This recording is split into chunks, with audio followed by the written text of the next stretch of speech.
I have to turn off the volume on this. Radhe Radhe. Radhe Radhe. Dandavat Pranam. Dandavat Pranam. Welcome to the exceedingly beautiful and newly outfitted Shri Radha Vinod Bihari Mandir, Shri Vrindavana Dham, Shri Gurudeva Ki Jai, Shri Prabhupada Ki Jai, Rupananda Gauri Guru Varga Ki Jai, Pati Pavan Shri Nityananda Prabhu Ki Jai, Prem Purushottam Sacinandana Gaura Hari Ki Jai, Radha Vinod Bihari Ju Ki Jai, Radha Ramana Ju Ki Jai, Giriraj Maharaj Ki Jai, Harinam Sankirtan Ki Jai, Hare Krishna Mahamantra Ki Jai, Gaura Bhakta Vrinda Ki Jai, Shri Gaura Premanande Hari Hari Bol. Dandavat Pranam, dear Vaishnavas. Swagatam, Swagatam, Swagatam. I just want to show you that we have some guests today. Here's Shyam Prabhu. You might have seen him sometimes asking questions. That's the one and only. And here's Gopali. And Rupa and Braj. Rupa and Braj. We'll leave you to figure out which one, who is who. Who's Rupa? Raise your hand. Who's Braj? Raise your hand. There they are. So they just moved to Vrindavan. And they're staying nearby where we are. They're staying very close to us, so we might be having company every so often. Pull back a little bit. I'm doing my best. Okay. Okay, I think this is good. All right. Okay, so Thakur, you have a new outfit. Yep, offered by Janardhan Prabhu. As you can see, they are the colors he has chosen. Purple and white, and somehow gold made its way in there as well. Of course, gold. There's always gold. So, also, did you say that today's the birthday of Sonam's husband? I didn't. Okay. I believe it's his birthday, right, Sonam? So, you'll have to provide us the name, the proper name that you would like us to utilize for him when we're giving the flower shower. Yeah, if it's saying Sonam's husband, Because I've only seen Pati Dev, but he's your Pati Dev? Okay. So we will begin with Mangalacharan. Mangalacharan is the auspicious invocation, invoking the presence, the grace, the mercy, the sidelong glances of our beloved Srila Gurudev, our beloved Srila Prabhupada, our Rupananda Gauriya Guru Varga, Pati Pavan Shri Nityananda Prabhu, Prem Purushottam Sacinandana Gaura Hari, going all the way back to the original Guru who is Krishna himself, and his Guru of Prem, Srimati Vrishbhanu Srimati Radha Thakurani. As Krishna states in Śrī Caitanya-bhāgavata, you can find it, Radhikar Prema Guru, Ami Shishya Nata. Radhika is my Guru of Prem, and I'm simply her dancing pupil. She makes me dance various novel dances according to her tuning. Whenever I say that, I see that picture of Jai Shri back there. So, Radhikar Prema Guru, Ami Shishya Nata. He doesn't look like he can dance in that picture. He looks pretty spellbound. No, he's her dancing pupil. He's just sitting there watching her dance, mesmerized. So you can find Mangalacharan in this beautiful bhajan treasure trove, Sri Gaudiya Giti Gucha, on page 1, starting with Vandeham Sri Guru Sri Yuttapada Kamalam. If you do not have this Sri Gaudiya Giti Gucha, we have Jiva Pavana Prabhu, who very kindly posts the bhajans in the comment section of the thread, along with their translations and beautiful commentaries from our acharyas. Also, we have Anjali, who posts the page number as well. Oh, today it's with butterflies. So just look for the butterflies, as well as the downloadable PDF version of this beautiful Gaudiya Giti Gucha, which you can utilize for your forever bhajan perusal. It's a thing, Sudevi.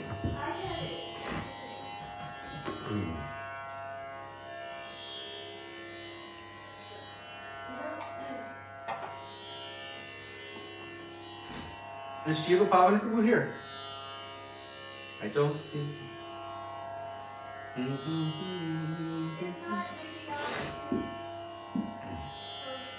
Vandeham Shri Guru Shri Yuttapada Kamalam Shri Gurum Vaishnavanscha Shri Rupam Sagrajatam Sahagana Raghunathanditam Sajivam Sadvetam savadhutam Parijana sahitam Krishna Caitanya Devam Shri Radha Krishna Padan Sahaganam Lalita Shri Vishakam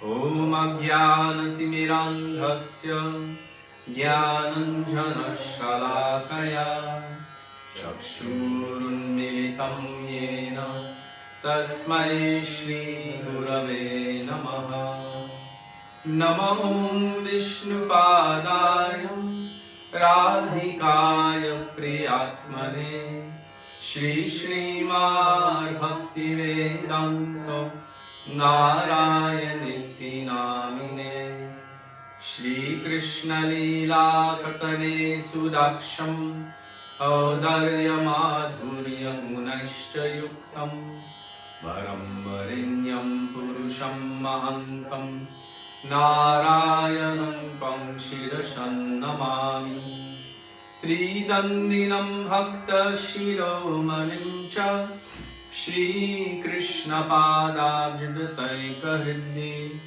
Caitanya Leela Amrita Sarasaram Narayanam Kam Satatam Prapadye Namah Om Vishnupadaya Krishna Presthaya Bhutale Srimate Bhakti Vedanta Swami Nitti Namine Namaste Saraswati Devi Gauravani Pracharine Nirvishesha Shunyavadi Paschatya Deshatarine Namah Om Vishnupadaya Gaura Presthaya Bhutale Shri Srimad Bhakti Pragya Keshava Yutti Namine Atimarta Charitraya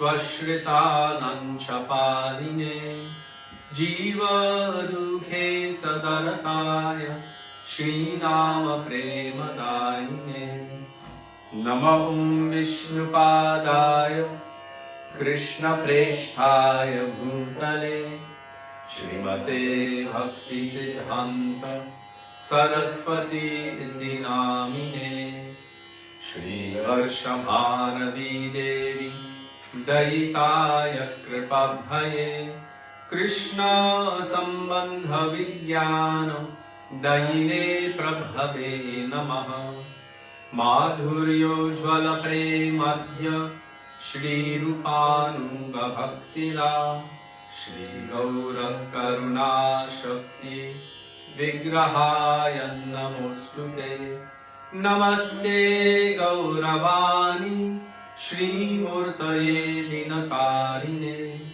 Rupanuga Virudhapa Siddhanta Dhvantaharine Namo Gaur Kishoraya Sakshat Vairagya Murtaye Vikralam Hara Sambodhe Padam Ujayate Namaha Namo Bhakti Vinodaya Satchidanandanamine Gaura Shakti Swarupaya Rupanugadvarayate Gauradir Bhava Bhume Swam Nirdeshta Sajanapriya Vaishnava Sarva Bhauma Shri Jaganathayate Namaha Vancha Kalpatarubhyascha Kripa Sindhubhya eva cha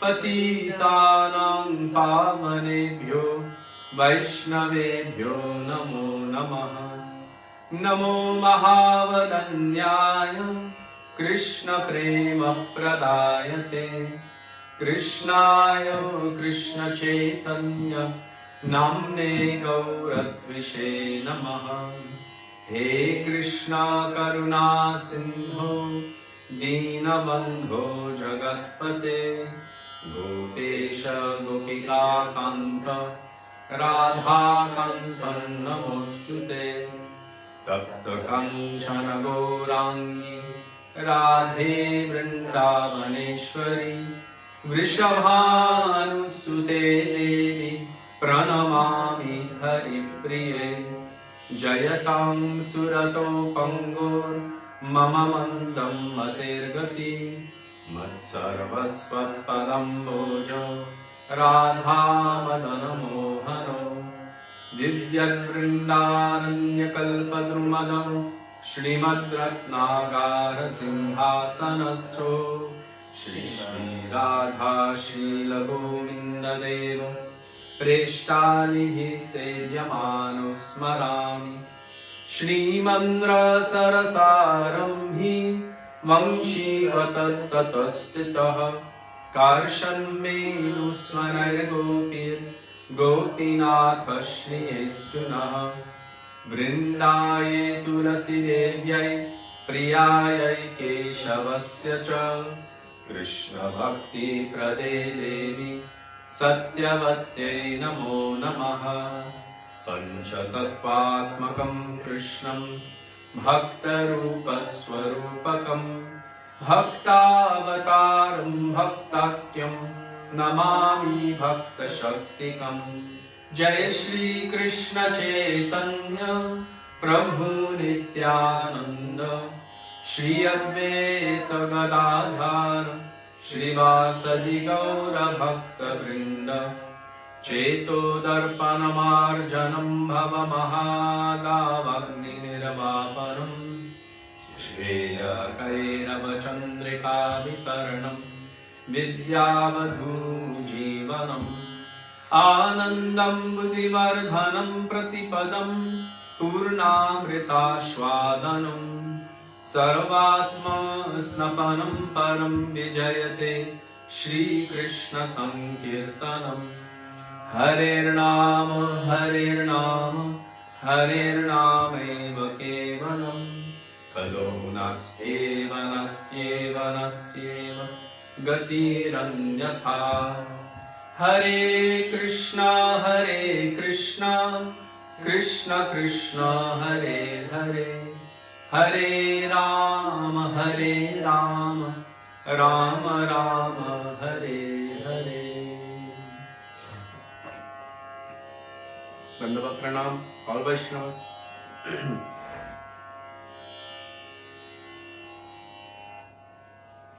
So we'll begin by calling out to Shri Gurudev, page 360. Gurudev, Kirpa karke mujhko apna lena.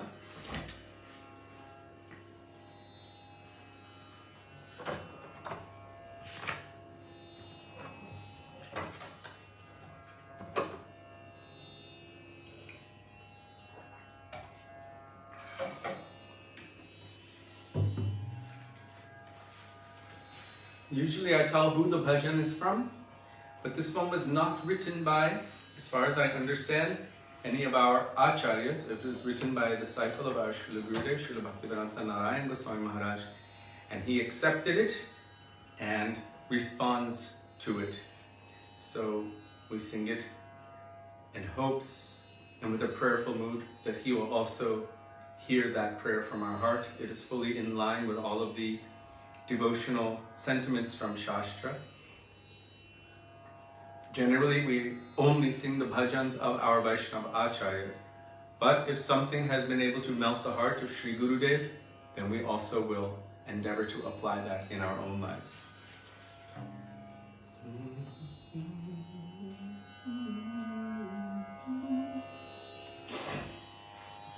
So page 360 in our Sri Gaudiya Giti Gucha.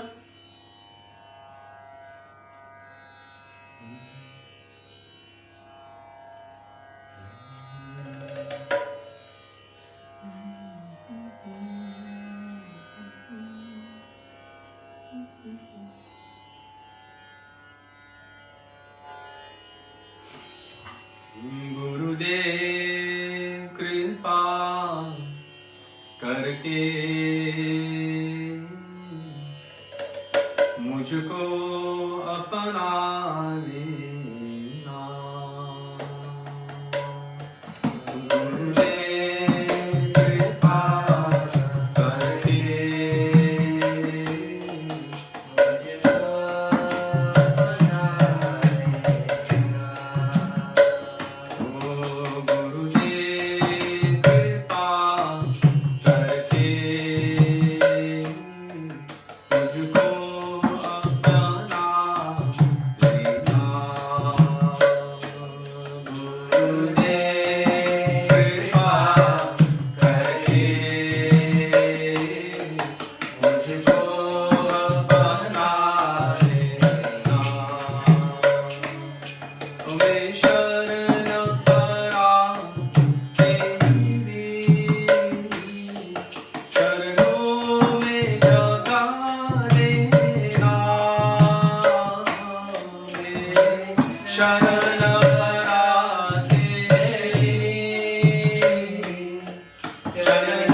Parampara ki Dandavat Pranama Vaishnavas. Someone says, wow, chorus ki jai. It was a me, Dandika. Dandika. Okay. I was Yes, cutting Jay. off her skirt.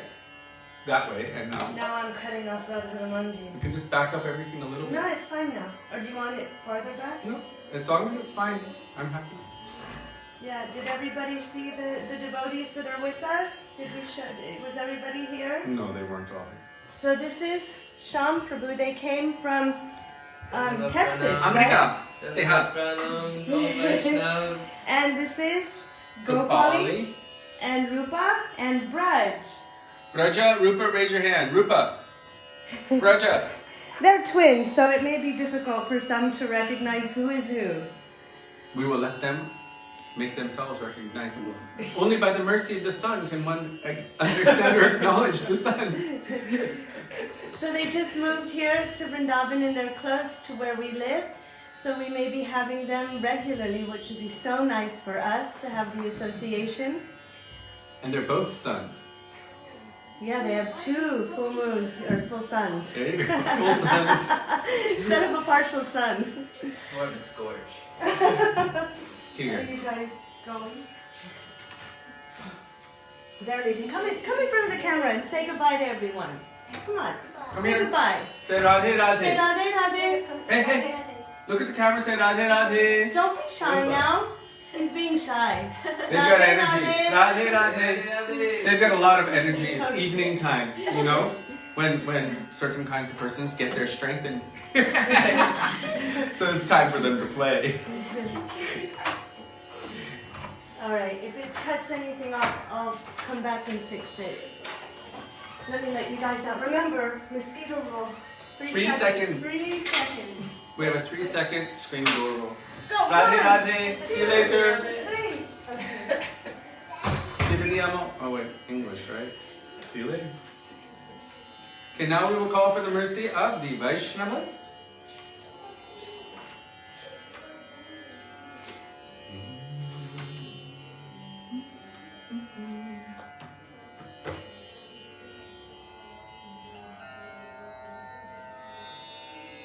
Page 39, by Srila Bhaktivinoda Thakur, Ohe Vaisnava Thakura.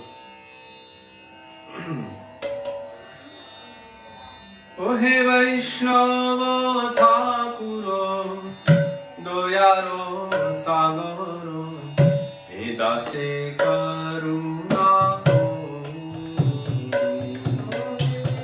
Vaisnava Thakura, Doyaro Sagaro, Edase Karuna Diya Podo Chaya.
So now we will call on the mercy of Sri Rup Goswami and our other Goswamis in the form of the bhajan Haraye Namah Krishna Yadavaya Namah. I think it's 149. Yes, page 149 by Srila Narottam Das Thakur.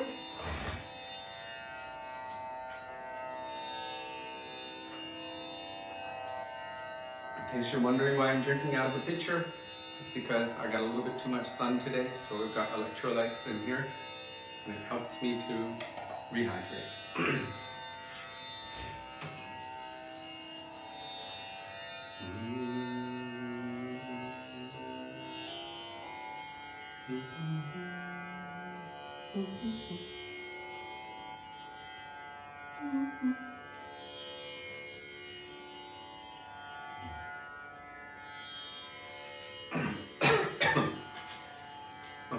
Haraye Namah Krsna Yadavaya Namah Haraye Namah Krsna Yadavaya Namah Yadavaya Madhavaya Keshavaya Namah Yadavaya Madhavaya Keshavaya Namah Gopal Govinda Ram Shri Madhusudan Gopal Govinda Ram Shri Madhusudan Hari Gopinath Mandana Mohan Hari Gopinath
Vaishnava Pranam, all Vaishnavas. Look, we have Isha Thakurani here.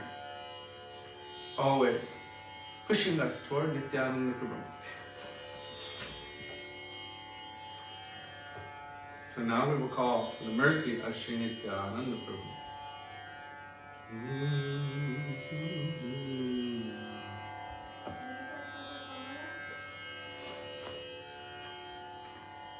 Are you sure?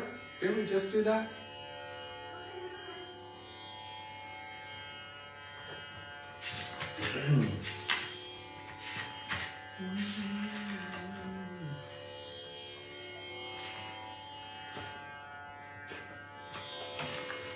We haven't for a long time sung the one by Vrindavana Dasa Thakura, Jaya, Jaya, Nityananda, Rohini, Kumar. Page 64 in our Gaudiya Gita Gucha. If you do not have one of these, we have Jiva Pavana Prabhu, who very kindly posts the bhajans in the comment section of the thread, along with their translations and beautiful commentaries from our acharyas.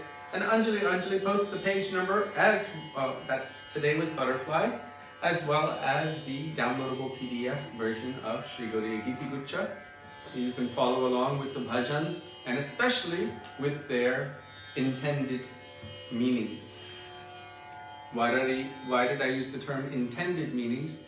Because sometimes it is necessary to hear the proper understanding from our acharyas. And these translations, and also in the previous versions, were also cleared with Srila Gurudeva.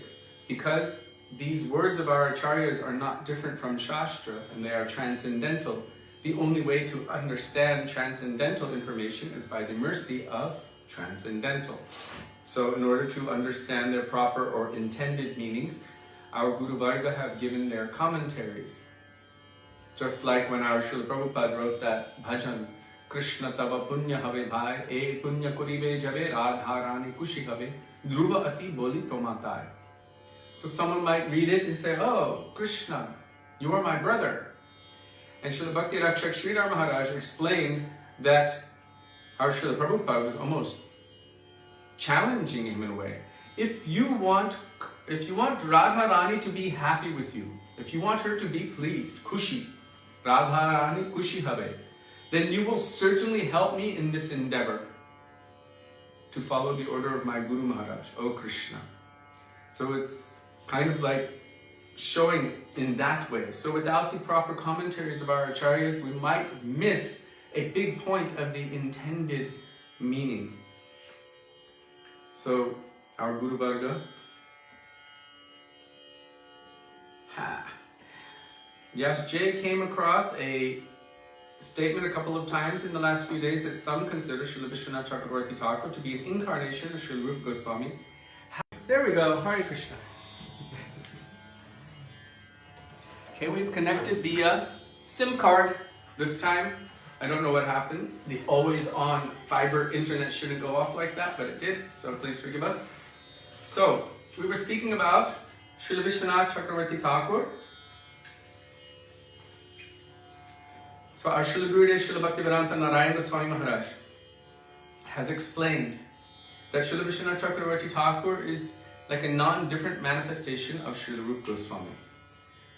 Now, each acharya has their speciality, and we cannot say that Srila Bhakti Siddhanta Saraswati Prabhupada's intention is not the same as every other Rupanuga acharya. Although, for the time, place, and circumstance, his external preaching might have appeared to be different, but he expressed his inner intention before his departure, what he wanted to give, but he had to spend all of his time cutting jungles. So that being said, anyhow, Srila Rupa Goswami, Srila Gurudeva explained, came to establish this Parakiya Ras, Parakiya Bhav, as the supreme topmost. Ramya Kachit Upasana Brajavadhu Vargena Yakalpita. That the topmost method of worship, or Upasana, that is the most pleasing to Krishna, which is the only one where Krishna says, I have no capacity to repay you for your love and your service. Only to the gopis. Napareham niravadya samyujam. Rupa Goswami came to establish that this is the highest conception. Ramya Kachit Upasana. Parakiya Ras, or the mood of paramour love toward Krishna. And After some time, Srila Gurudeva said that became lost. And then again, Srila Vishwanath Chakravarti Thakur manifested and re-established this Parakiya Ras. So there is a very close link between what Rupa Goswami was given, his nature and the Rasik and Parakiya moods that he was presenting, and what Srila Vishwanath Chakravarti Thakur was also presenting. And then Gurudev said after some time, again it became lost, and now I have come. In other words, he also came to primarily re-establish this same thing. So we cannot say that they are all one and the same. However, Srila Bhaktisiddhanta Saraswati Prabhupada explains that as one is progressing on the path of bhakti, they will see that their Gurudev is non-different from Sri Rupa. Like a manifestation of Sri Rupa, but the same or not different. And as they are progressing, ultimately they will see that they are non-different from Srimati Radhika. How is this possible? Well, there is speciality, but there is also sameness. And what is the sameness? All of Srimati Radhika's, all of the gopis, her Svapaksha and the Vipaksha, and all of them are manifestations of her own self. Ananda Chinmaya Rasa Pratibhavita Vista Virya Eva Nija Rupa Taya Kalabhi Goloka Eva Nivasatya Kilatma Bhuto Govindam Adipurusham Tamaham Bhajami. She has unlimited moods of love and affection for Krishna. Each one is like a particular nature and quality, and each mood takes a form. Why? Because Krishna likes it that way. Bahu Kanta Binanahe Rasera Ulas. Without so many different kantas, rasa cannot attain its highest peak. Srimati Radhika knows that because she is Raseshwari. So she manifests unlimited forms based on her unlimited moods of love and affection for Krishna. Each gopi personifying her moods. And they take the role of playing the part of Svapaksha, Vipaksha, Tatashta, Sudrit, etc. But we cannot say that they are not part of herself. In fact, she is the source of all Shakti, because she is Purna Shakti. Krishna is the source. He's the Shaktiman, and she is the Shakti, or the original complete Shakti, from whom all other Shaktis manifest. Uma, Rama, Satya, Shachi, Chandra, Rukmini, Radha, Avatar, Sabe, Amnayavani. According to all revealed scriptures, all of these personalities are manifestations of her. So ultimately, she is the supreme Shakti, and she manifests herself unlimitedly for the purpose of increasing Krishna's transcendental pleasure unlimitedly.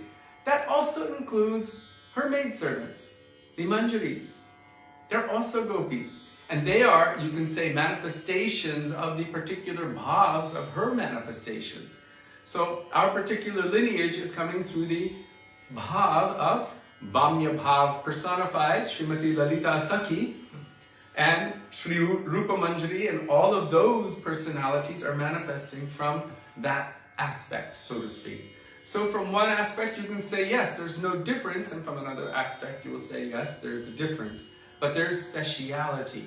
And the speciality, or the manifestations of the moods of Rupa Goswami and Vishwanath Chakravarti Thakur are so close that you can say that they're almost like one. Srila Gurudev would explain this, that he's a non-different manifestation of Srila Rupa Goswami. So from that perspective, I would say that's how you would be able to view or look at that statement. Our Srila Gurudev also had a particular affinity towards Srila Vishwanath Chakravarti Thakur. He said, if I ever ask you any question and you don't know the answer, but you quote from Vishwanath Chakravarti Thakur, the answer is always right. So he had that much faith in the words of Srila Vishwanath Chakravarti Thakur.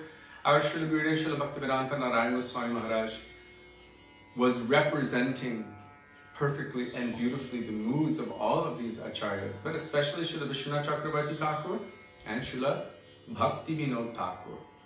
He said he studied Jaiva Dharma, studied at least 108 times. And he also studied, I just read it today. Somehow, it came up. Srila Gurudev Bhaktivedanta Narayana Goswami Maharaj said that he had studied all of the scriptures, Srimad Bhagavatam, Chaitanya Charitamrita, all of them, under the guidance of so many stalwart Vaishnavas. He called them his Shiksha Gurus under the guidance of Srila Bhaktivedanta Vaman Goswami Maharaj, Srila Bhaktivedanta Trivikram Maharaj, our Srila Prabhupada, his Gurudev, Srila Bhakti Rakshak Sridhar Maharaj, and so many other stalwart Vaishnavas. He studied under their guidance. So our Srila Gurudev is also manifesting so many of these beautiful moods and presenting and representing their moods and conceptions. But our Srila Gurudev had a strong affinity towards Srila Vishwanath Chakravarti Thakur, so much so that he also, I would say, sometimes the pure devotees inadvertently spill the beans, so to speak. This is an English term where they say something where it can be understood what they're saying, but they're not exactly directly stating it. Like Srila Bhakti Siddhanta Saraswati Prabhupada, he was explaining in that article, Thakur Bhakti Vinod, that without securing the guiding grace of the pure devotee, one cannot understand the words of Bhakti Vinod Thakur. The greatest gift that Srila Bhakti Vinod Thakur has given to this world is the pure devotee who at present is preaching. Right? So he's explaining it, and he's not saying, I am that, but in essence, he is that. Our Srila Prabhupada, he mentions in Nectar of Instruction that how can you understand who is an Uttam Mahabhagavat? By their presence, so many thousands or millions of fallen conditioned souls accept the process of Vaishnava Dharma. And so by our preaching, this is going on. So this is how you can understand who's Uttam Adhikari. And our Srila Gurudev said, Rupa Goswami came to establish this Parakiya Ras. After some time it became lost. Then again Vishwanath Chakravarti Thakur came to re-establish this Parakiya Ras. After some time it became lost. And now I have come. So there's implication there. But who is our Gurudev? To be in that group of illustrious stalwart Vaishnavas. We don't realize who these personalities are. Walking among us, looking like us, talking like us in a sense. We could say, how are you? How are you feeling? And they will ask, how is your family? How is your bhajan? And so many questions like that. We will meet at Kartik time. Things like that. We can have conversations and speak with them. But like Srila Vishwanath Chakravarti Thakur, there were so many who were against him. So much so that they wanted to kill him. So they were actually going after him. And he went into the forest and they were following him in the forest, and then they didn't see him. Then they saw a beautiful young gopi girl. And they said, have you seen some Baba, which way he went? And she was like, no, I haven't seen anything. And then again they saw him, and then again they saw her, and they couldn't understand what's going on. Then they realized that was him, bouncing back and forth between his sadhak form and his siddha form. And by his mercy, they were able to see his siddha swarup, and they realized that this is no ordinary personality, and all of them surrendered at his lotus feet and became his disciples. So, just like Srila Vishwanath Chakravarti Thakur, all of our true Rupa Anuga Guru Varga, why am I saying true? Real. Those personalities who are actually eternal associates of Sri Rupa, who have descended from the spiritual realm, who are engaged in serving Radha and Krishna within the Nikunjas of Vrindavan. They are no ordinary persons. Externally you see one form, but Siddharupena Chatrahi, always. Nikunja Yuno Ratike Visidhya, they're always serving the divine couple in the Nikunjas of Vrindavan, and also serving within Mahaprabhu or Gauranga's Nitya Lila in every universe simultaneously. So they are not ordinary personalities. Srila Bhakti Siddhanta Saraswati Prabhupada explains that to see that they are like ordinary mortals is the greatest offense to Harinam. We should understand Acharya Mam Vijanya Navamanyeta Karhichit, that one should see the Acharya as myself, Krishna says. That there is no difference. Namartya Buddhya Suyeta. And one should not have this idea that they are mortals, ordinary mortals of this world. Sarva Devam Mayo Guru. Just like Bhagavan is considered the sum total of all devas, so Sri Guru is also the sum total of all devas. In other words, they are the repository of all good qualities. They contain within themselves all of the potency, you can say, of the devas. And therefore, even if you don't have a big fire get in front of you at the time of initiation, if Shri Guru is there, Agni Deva is present, Vayu is present, all are present within the form of Shri Gurudev.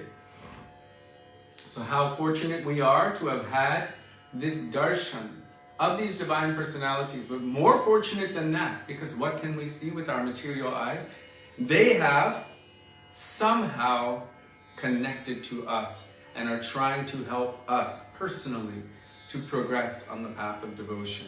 That is the sign of extreme good fortune and the desire of Krishna. Brahmanda Brahmite Kon Bhagyavana Jeev, whom Krishna has chosen to give his mercy to. Guru Krishna. Krishna in the form of Guru manifests in their life and gives their mercy in the form of awakening the desire to love and serve Krishna. That is known as Bhakti Lata Bij or Krishna Seva Vasana. So,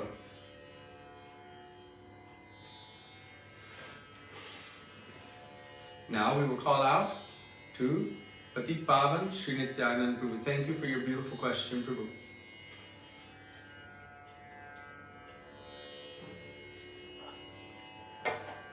Is that okay? Clear? Yeah.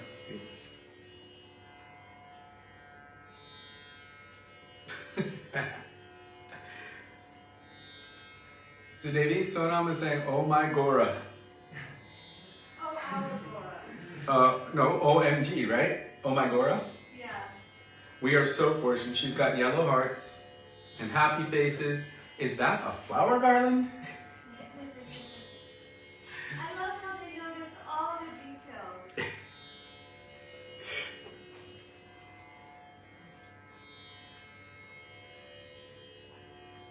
We will sing about Gauranga's flower garland just after.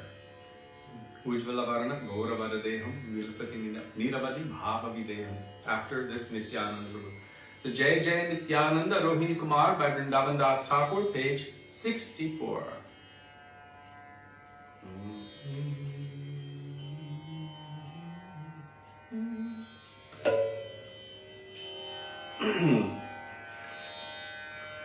Remembering Srila Gauragovinda Goswami Maharaj.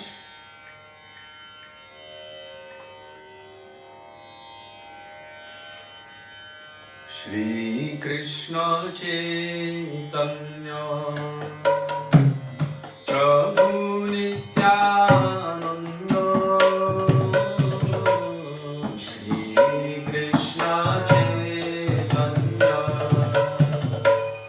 Prabhu Nityananda Śrī Advaitam Gadadhar Śrīvasadi Kumar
Nityananda Prabhu ki Jai, Prem Purushottam Sacinandana Gaura Hari ki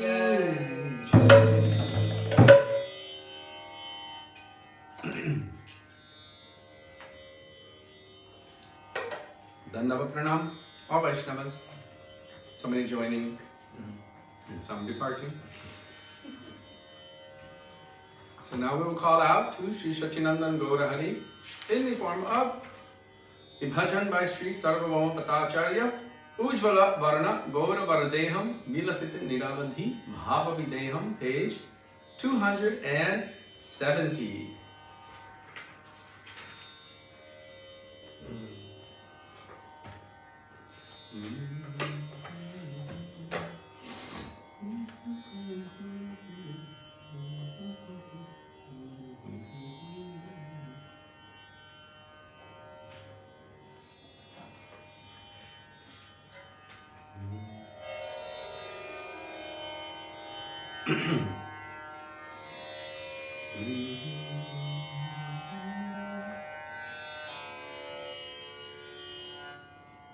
Who's in the background? What? Rudra Prabhu's asking who's in the background. Oh, Shyam Prabhu is in the background. Can I show it? No, it's okay because then you have to adjust the camera. We'll show him after. We'll bring a mirror and just go like this. Nothing to see yet. We did 2 showings already. Yes, we've already given 2 Darshans through the Prabhu. You missed the first 2. We'll have to give a 3rd one later. The 2 sons. It'll shorten your life. Yes, Raktambar Prabhu. It was a Raja who was sick, right? Mm-hmm. Yes, Yeah, yes. so he had dengue, but he survived it with flying colors, and he was out in the park playing today. So, kids, you know. When I had dengue in Fiji, I was, how did you say, Sudevi was putting tulsi leaves on my tongue. She was reading Brihad Bhagavatamrita to me, putting me in bathtubs full of cold water that she was bringing bucket at a time from the well. And we were 45 minutes from the nearest hospital by bus, which only came twice a day. In other words, she thought I was on my way out, and I found myself on the bathroom floor one night, literally convulsing from the fevers, turning blue and purple and all different colors. And it wasn't Bob or any ecstatic symptoms. It was fever breaking, and I passed out and woke up in a pool of sweat, and that's when my fever broke. But yeah, she was pretty sure I was going, so she was just... Anyway, dengue fever is a pretty serious thing, and I was very surprised, happily, to see how quickly he rebounded from that. Besides that, they had the flu before that, so it was like one thing after the next. But everything is on the up and up, so everything is good. It's normal when Westerners first come. Oh yeah. It's normal when Westerners first come here, or even Indians if they've been outside of India for a long time. When they come back, then you have to reacclimate. So whatever bugs you've had in you need to be taken over by the more powerful ones. These are the kings of the... Of the bacteria department. And same thing, whatever nonsense was in us, when we come to the Dham, we should come under the guidance of any pure Vaishnava who is more powerful than our nonsense, and they will take the place in our hearts. So now we will call out to Sri Sacitananda Bhagavat in the prayer by Srila Sarvabhauma Bhattacharya, page 270, Ujwala Varana Gaura Varadeham Vilasita Niravadhi Mahavideham. So many beautiful, beautiful descriptions of Sriman Sacitananda Bhagavat in this bhajan. How gorgeous he is.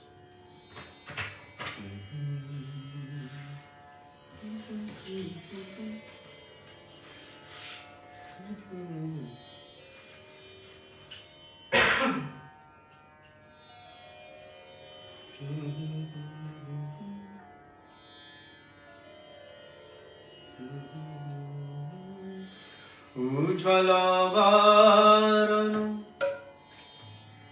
A little lower. Ujwala Varana. Paramaro Deham. Vilasitani Avadi. Avadi Deham. Ujwala Varana. Gaura Varana.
Shri Mangala Gitam by Shri Jaya Goswami, glorifying Shri Krishna and of course Srimati Radhika, page 352.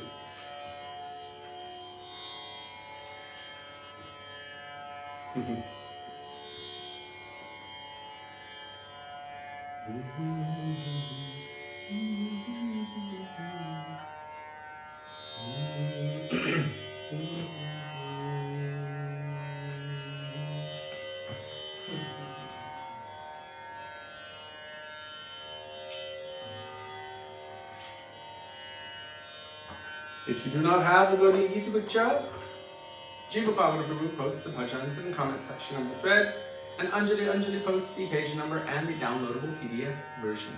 So you can find it with them. Jai Jai Radhe Krishna Govinda Gopala Nanda Dulalo Jai Yashoda Dulalo Jaya Jaya Deva Hare Radhe Krishna Govinda Gopala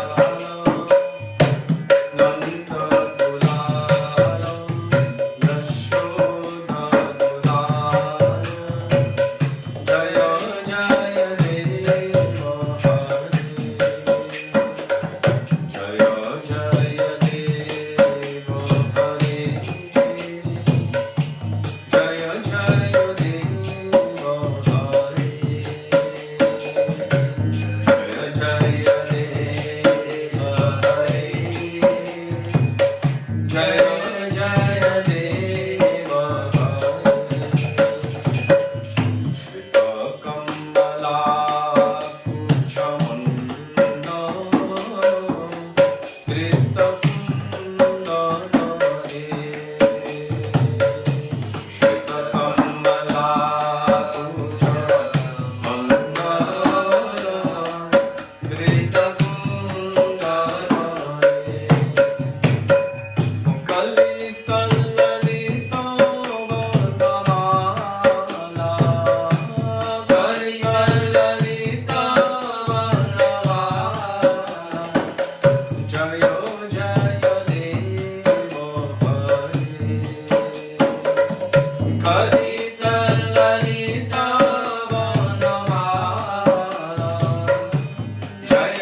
Dandava Pranama All Vaishnava.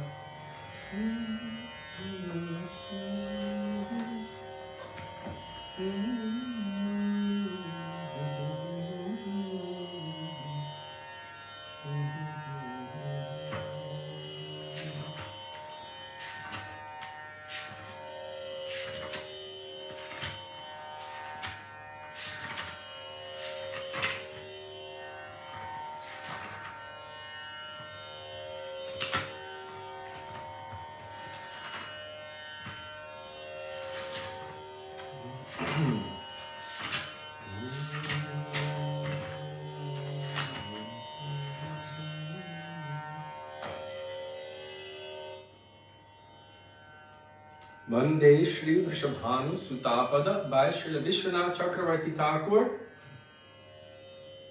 Non-different manifestation of Sri Rupa Goswami. Page 342. That's from, 342. From the Gitavali section of Sri Stabhamrita Lahari, Song 3 by Sri Vishwanath Chakravarti Thakur.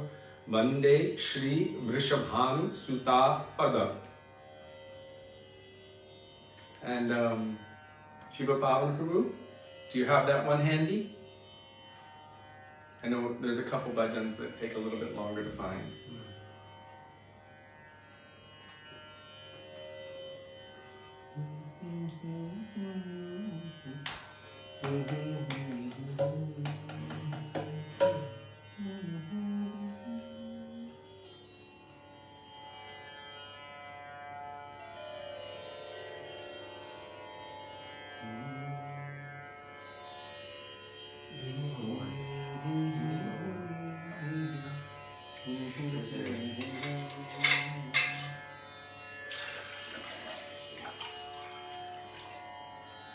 This is when I drink all my water.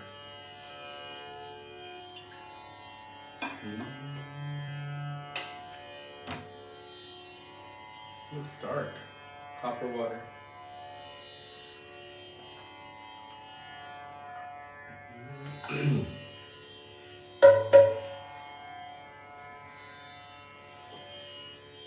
Vande Shri Vrishbhanu Suta Vande Shri Vrishbhanu Suta Vande Shri Vrishbhanu Suta Vande Shri Vrishbhanu Kamala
Srimati Radha Thakurani ki Jai, Shri Vinod Bihari Ju ki Jai.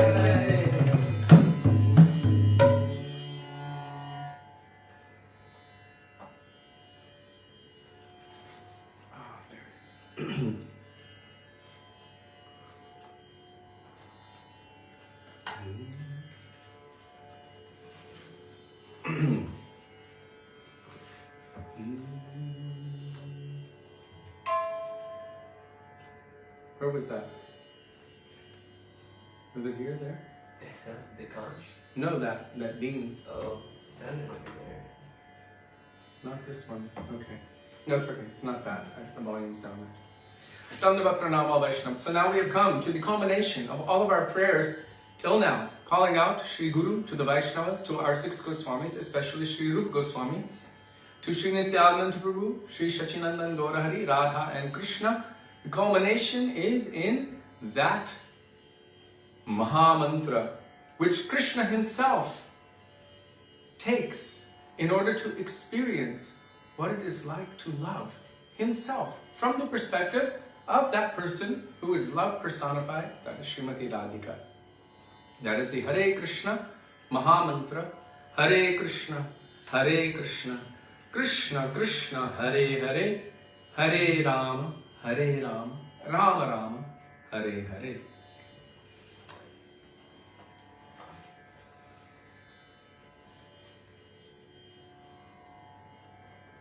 I know it sounds frightening, but again and again and again, Srila Gurudev, his lectures, his katha, it keeps coming to me, one way or another, that we should be very careful when approaching Krishna. In Bhagavad Gita, Krishna shows himself in his universal form. Of mountains, I am the Himalayas. Of fish, I am the shark. Of beasts, I am the lion. He's everything. Also, he is time, and he is all-devouring death. What aspect of Krishna are we approaching? As we approach him, he will reciprocate with us. So we can approach him for all kinds of little trifling mundane things. Oh Bhagavan, please give me help. Oh Bhagavan, please give me money. Oh Bhagavan, what do they say? Jai Jagadisha Hari, please give me a house by the sea. So many different prayers. Please engage yourself in my service, essentially. That's what we are saying. If we're asking for him to fulfill our material desires, instead of engaging in the nature of our Atma, which is to love and serve him for his happiness and pleasure, without expecting or desiring anything in return.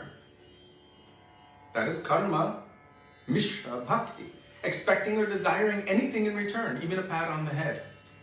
I don't want anything. I just want you to be happy. This is the nature of all jivas, the intrinsic nature. But if we have any other desire, if we're asking for anything else, then we won't receive or we won't be able to awaken pure bhakti or bhav, or certainly not prem. So, Hare Krishna Mahamantra can grant anything and everything because it is the combined form of Radha and Krishna. Who else is the combined form of Radha and Krishna? Does anyone know? 50 birthday points. We'll probably try to close in on those. Yeah, well, we never said it would happen all at once. And she's like, oh yeah, we've won so many points, so. Take her. Take her. Oh. It's working? Take it. Chalo. Coming back. Hare Krishna. Is anyone there? Haribol? Haribol? Testing, testing. 1, 2, 5. Testing. Hare Krishna. Okay, says we're back.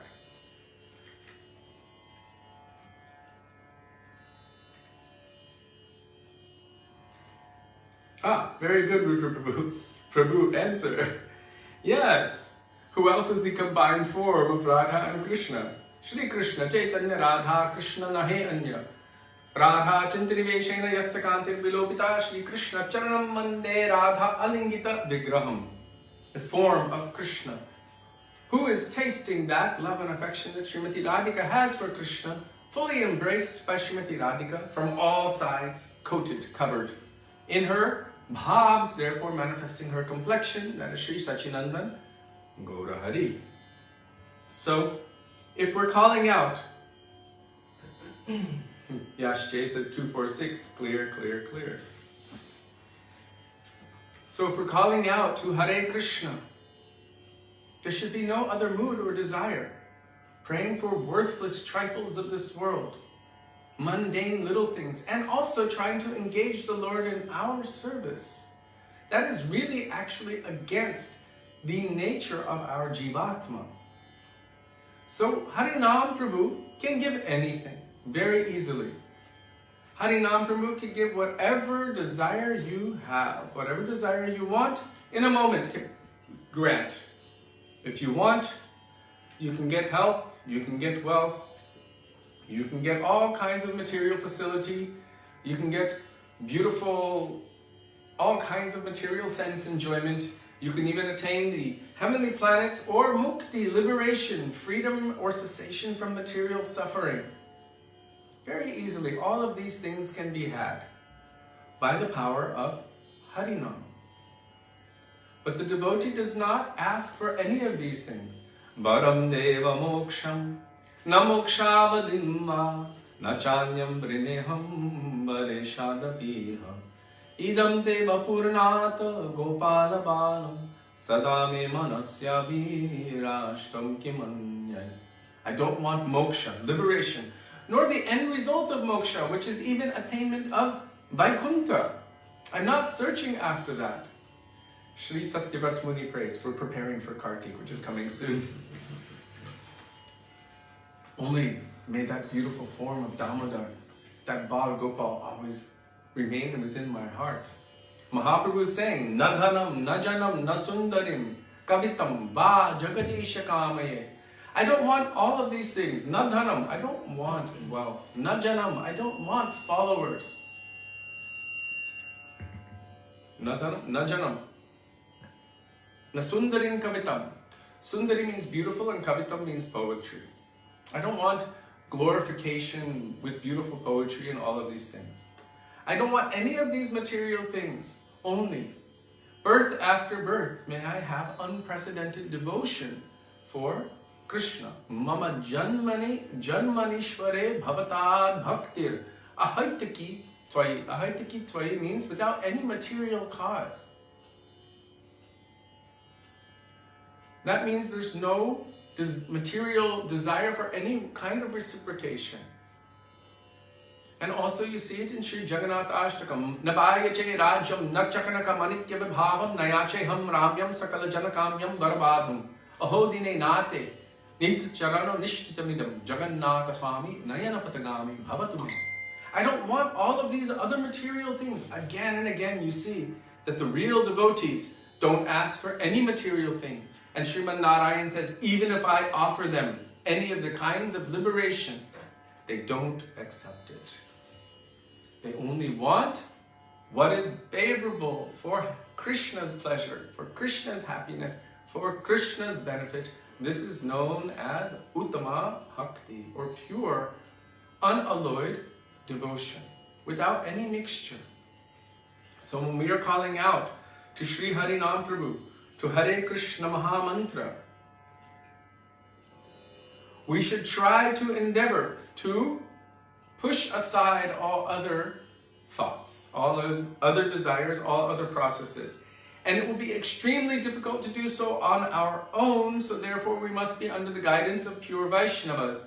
In other words, in the same way that we first call to Gurudev before we do Arti, or before we offer our Bhoga, before we begin chanting, we should also pray to Gurudev, which we have done. Gurudev, Vaishnavas, Nitai, Gauranga, we're calling out to them for their mercy, to be under their guidance, so that they will protect us from our own foolish, material, trifling desires. And instead we will approach Krishna for Krishna's happiness, for Krishna's pleasure, and for Krishna's benefit. They will petition on our behalf. So, Ekakyaman nahi paibal harinama sankirtane. On my own, I don't have the strength, but you, Gurudev, you Vaishnava Thakur, please give me your mercy. Please give me the wealth of Krishna Nam. Shri Guru can make Krishna appear in our hearts. So, two questions. Yeah, I have to do that all the time to refresh, to get the comment thread. Let's see. Balabhadra Prabhu, question. It's so easy to say this thing, but in reality, I do want these things. How to let go of these material desires if chanting with them increases them? It seems to be a catch-22. We need to catch 22 feet of the pure devotees. Constantly, always trying and endeavoring to be under their guidance. By their foot dust, by the water that has washed their feet, by the remnants of their foodstuffs. Our causeless unwillingness, which is really our causal willingness to always want to enjoy this material world, our Krishna, our thirst for material things, by the mercy of the pure devotees, will be reduced, and our thirst for Krishna, or Krishna Trishna, will be increased by their mercy. That's why we call out to Gurudev and Nityananda Prabhu. By their mercy, samsara vashanamara kabe tuchya habe. That our thirst for our samsara in this material world will be rendered insignificant by their grace and mercy and association. Yes, Sudevi. When you read the question of Balabhadra Prabhu out loud, it reminded me, I believe, maybe it was Srila Gurudev, and he was speaking about how there was, I don't exactly remember, so please forgive me. Do not quote this as being Gurudev, but I'm paraphrasing something I sort of remember. About like a very wealthy person in a boat, and they have gold and jewels and all kinds of things, but the boat begins to sink. What do? You start throwing all of that gold over. If your life is at risk, that's not necessary anymore. So our acharyas are showing us that really it's a matter of life and death. If we understand even a little bit of how precious this human form is, what to speak of that, coming in contact with the knowledge of Krishna Nam, of Vrindavan, of Sadguru, Sri Guru, of all of this wealth, this real wealth of the Atma. If we have even a little bit of understanding of it, we will have to understand that all of those other things are less. We were in a house once that was burning down, and I have to say that Let me explain a little bit. The fire was so big, it was rolling. You know, like in a, you know how a dryer or a washing machine, side ones, how they're spinning. Well, it was the size of the entire room, spinning like this. And there were gas. And it was in front of our door. And there were gas cylinders in. Triple size high gas cylinders, 2 or 3 of them right outside the door. Big one outside. Yes. And the door had previously been locked for us to get out. The exit door on the other side. And that day, one of she was our drummer, Govinda Priya, she was just saying, I can't take it, please can you open this door? And they took like an hour to find the key. They opened that door, so it was open that day, and all of a sudden we're taking prasad and we hear this blazing fire. So we run toward the front of the house where we would have run out, and it was completely just on fire. And the only way out, because there were bars on all the windows, was the door that she had opened that day. And it hadn't been opened in over 1.5 years.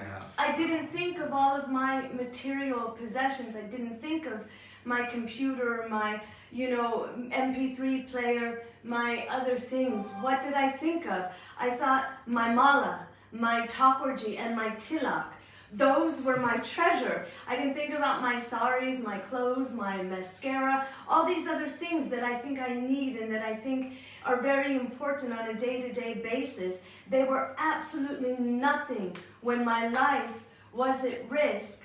The only things that I really realized that were worth anything in that moment were those spiritual things that connect me to Hari, Guru, and Vaishnavas. And so when we understand that we are continuously in a blazing forest fire, in a blazing fire of this material world, that we have to contemplate that. I know we're told not to do things out of fear, but at the same time, you see the fire coming on all sides. Oh, China, Taiwan, US, all these countries getting ready for maybe World War III. Then you have Corona, then you have injections, then you have, there's no end to the horrificness of this material world. And that's the things that we can actually see. Right. What to speak about things from the demigods, the fires, the floods, all of that. Then our own bodies. What's going on inside? What growths and this and that? Who knows? So we are in a fire, and from all sides, it's coming at us. We should contemplate this and then understand what a valuable treasure I've been given, and that is every second. And how I spend that is what I'm paying with my life. What am I spending this payment of my life on? What is the use of what I am doing? And if we can contemplate that, and at the same time, remember the sweet pastimes of Krishna, it will engender a mood of affection and mamata toward what is spiritual. And we'll understand that everything else is temporary. At the time of death, we're not going to think of our bank account. We're not going to think of our sunglasses, our Gucci, or, how poofy our lips are, or how long our hair is. What all of these really ridiculous things of the false ego. At the time of death, what will we think of? Hopefully, Krishna. Hopefully, our Gurudev. And this is what Srila Prabhupada said we are actually preparing for.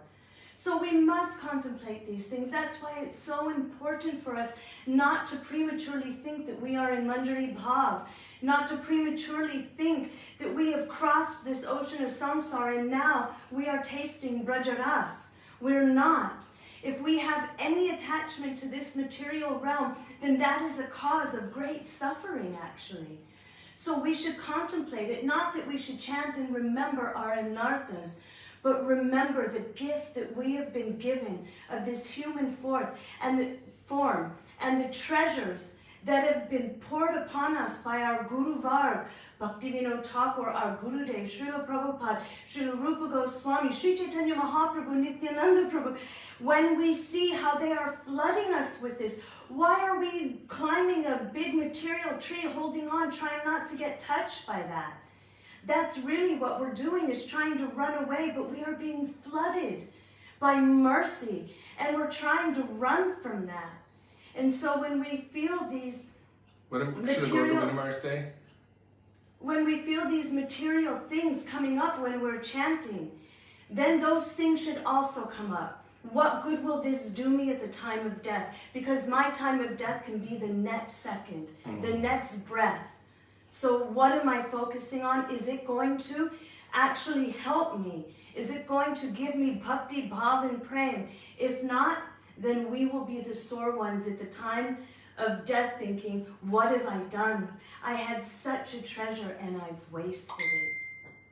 So what were you saying with Srila Gaura Govinda Maharaj? He said, don't run from the embrace. Don't run from the embrace of Mahaprabhu.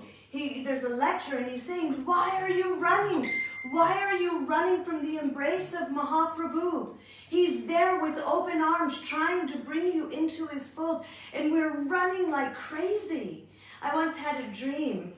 It was when I was in Los Angeles. Well, I wasn't there, but in my dream I was in the Los Angeles temple where I grew up.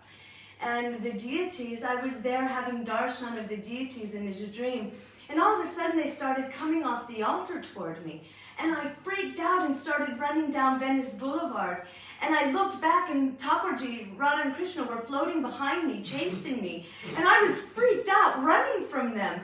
And I woke up and I was like, why was I running? Why was I running from Radha and Krishna coming to me? Can you imagine if Mahaprabhu was going toward Narottam's heart when he's in the Padma River and he got up and started running? Like, what is this? Who's this golden, beautiful person entering me? No, I should run. It's madness, but that's what we do. We run from the embrace of our Guru, from Mahaprabhu, from Krishna. So those types of anarthas should be contemplated. It is part of our sadhana to actually check our pulse and realize where we are. And then once we do that, we can call out, help me. I need help. There's always hope for help. Mercy ropes are just hanging there waiting for us to hold on to them. And that is the lotus feet of our Guru Varg. It is their nectar of instructions. And all we have to do is hold on. So once we contemplate that, and then we begin to call out for that mercy, and then remembering the Harikatha of our Guru Varg, which also always has this kind of nectar too. The nectar of smashing of the anarthas and the false ego. And then we can purely call out and then chant and remember the sweet pastimes of Krishna. Otherwise, we'll be in Vrindavan, we'll be on parikrama, and we'll be thinking of all the things we don't have, all the material things we wish we had, and we will lose the opportunity for being on parikrama, for being in Vrindavan, for chanting our Harinam. This is being in Vrindavan. You're holding on to Tulsi, to Vrindadevi, and you're calling the names of Krishna. At that time, we were supposed to be in Vrindavan, taking shelter of Yogamaya, and chanting and praying for Krishna to enter our heart. So I was just thinking about that, how the boat is going, and all of your wealth is there, your iPads, your phones, your whatever it is you're attached to. And if it's your life or that, those things will go over without the slightest bit of attachment. We won't even think twice about them. About 6 years ago, we put a bunch of stuff in storage when Sudevi's mother left her apartment. And all of her mother's stuff and whatever little bits of stuff we had remaining, we just put it in the storage. And we were like, but we need this. And year by year, it was becoming less and less important. Yeah, we went back and we're like, we need to throw all this away, except the books. Yeah. Except the books. But all of it. I mean, washing machines and dryers and furniture and all of this stuff. Even my mom, she's like, get rid of it. What are we doing? It's really just not necessary. All we wanted were the original Srimad Bhagavatams, all of Prabhupada's books.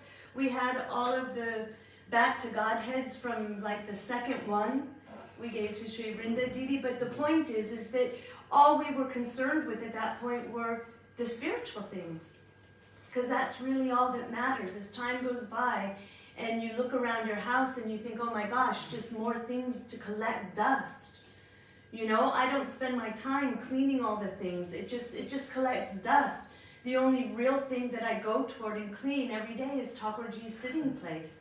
That's the thing that matters. Everything else I'm just like, oh, dust, cobwebs. Wonder how that's going to get cleaned. Srila Gurudeva would always say that we can't take even a farthing with us. We cannot even take one hair on our head.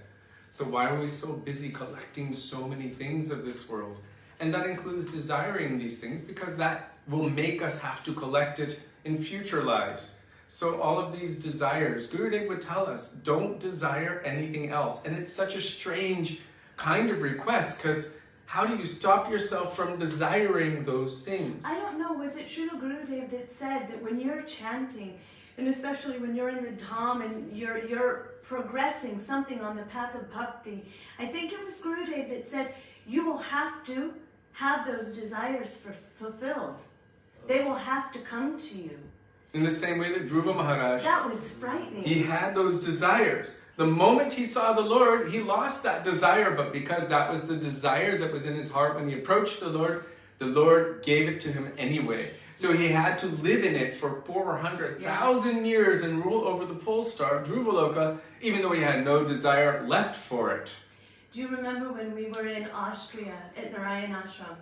And I did for maybe a year or so. We used to travel with one huge suitcase of books. And I was always telling Kishori, look, I really want one of those readers, like a Samsung Galaxy Pad or something like that. Kindle or something, yeah. A Kindle. And I was wanting it, and he's like, well, you know, Haribo, what can I do, you know? Everything belongs to Gurudev, what can I do? So one day I was sitting at the table there, and he pulled one out, the devotee there, and I was like, oh, wow, that's so great. You know, he's like, you like this? I'm like, oh yeah, I think they're amazing. You know, you can have like all of Prabhupada's books there. And he's like, take it, It's yours. It's yours. And I'm like, no, Prabhu, I don't want to take your Kindle thing. And then he said, you don't understand. He goes, I'm too old. I can't work it. I don't like this thing. It is my offer and you should take it. And then I was so happy. And Kishori just looked at me and he said, Nam Aparad. And I realized, okay, maybe I wanted to use it for a spiritual purpose, but I had been desiring it. And very quickly it came and he reminded me, you were desiring this. And just look, it's here. If you were desiring bhakti, if you were desiring longer association with Gurudev, maybe that would have happened. But you got a Kindle, well done. I can't tell you how many times I've had a desire for something, and the next moment that thing pops into my life, and I think, oh my God. Even he would look at computers for hours, just looking at the new things, and he didn't need a computer, but what would happen? Rajanath Prabhu, different sannyasis, all of them would say, Kishori Mohan Prabhu, can you help me find a new computer? I don't know how to do this. And he'd be like, yep, I can do that. And then he'd be engaged in buying everyone computers with their money, but you know, he was meditating on it, and he got to buy it, but not for himself. So many times I think I'm in Vrindavan, I'm desiring these mundane things. Instantaneously they come into my, instantaneously, like within 1 day or 1 hour. And I always think, if only I would have been desiring Bhakti Bhav and praying, but I was desiring this stupid thing and boom, that thing came into my life. So Gurudev would tell us, don't have any other desire. How is it possible to not have any other desire? The only way is by learning how to obsess on the right thing. And that is by being in the association and under the guidance of those who are obsessing on that thing. And that is loving service to Radha and Krishna. So only those persons, Anuragijan, thank you Sudevi.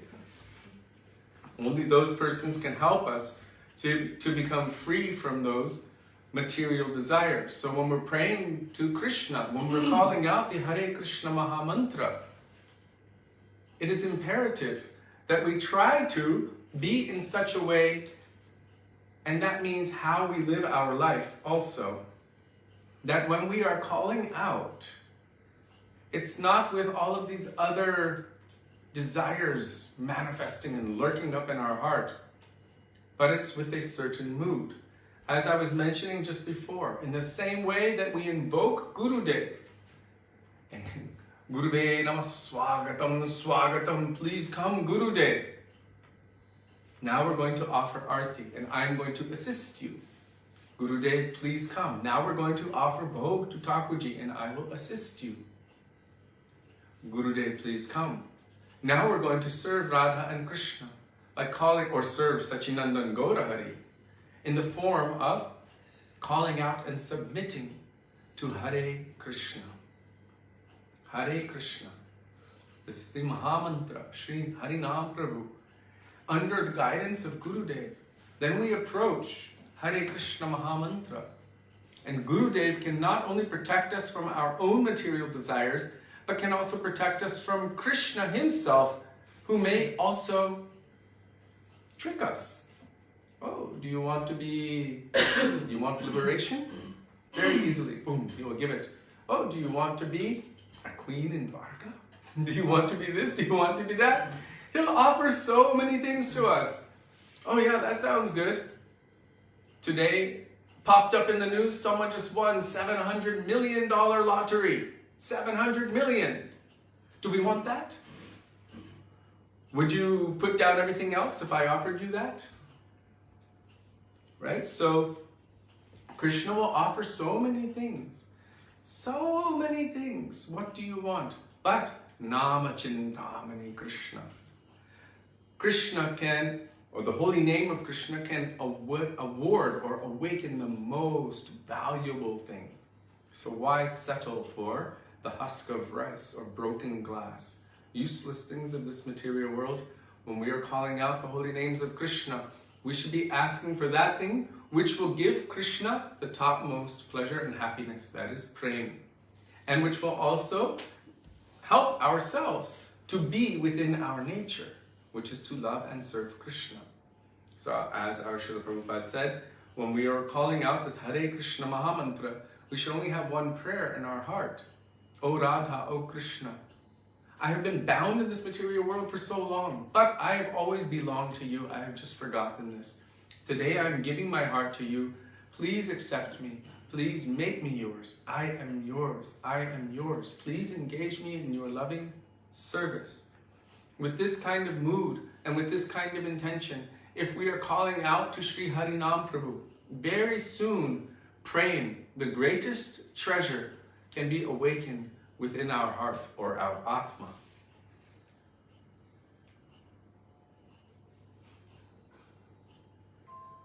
Yes, Rudra Prabhu, that is also the prayer. Shama Sundar Shikanda Shekara Smiraha Samurli Manohara Radhikara Sikamam Kripanidhe Svapriya Charana Kinkarin Kuru.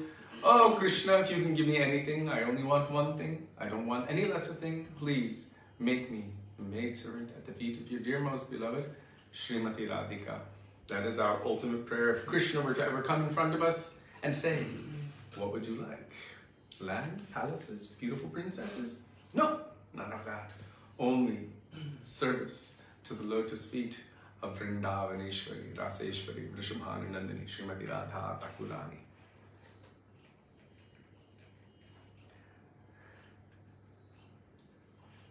So Srila Gurudev would so often warn us to be careful. So often. Because Chinta money means whatever you think, it can be awakened. That is the meaning of Chinta money. Chinta means thought. Gurudev would tell us, when you're doing Govardhan Parikrama, Giriraj Maharaj will be following behind you, listening to you. What do you want? Don't have any other desire. I only want to be the Padyadasi of Srimati Radhika. Gurudev would tell us again and again and again and again and again, and enforce it within us so that we could be very clear. So many desires might be there, but see the necessity of my Atma. All of this other stuff is not important. Or as Gurudev said, not so important.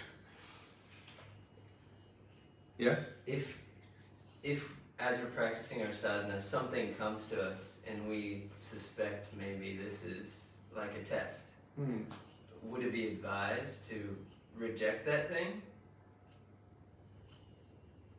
Depends on what it is. Right. If you know it's a test, it depends also what your Naimittika Dharma is. Sure, if it's necessary for your Well, maintenance. Here's a test. You're married.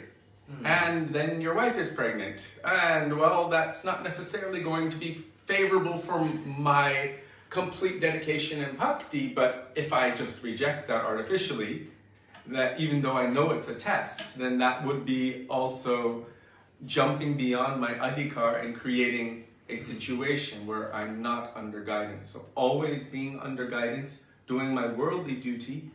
That's why I'm giving this example, because we can tend to jump over our adhikar and create a situation where we become irresponsible in this way.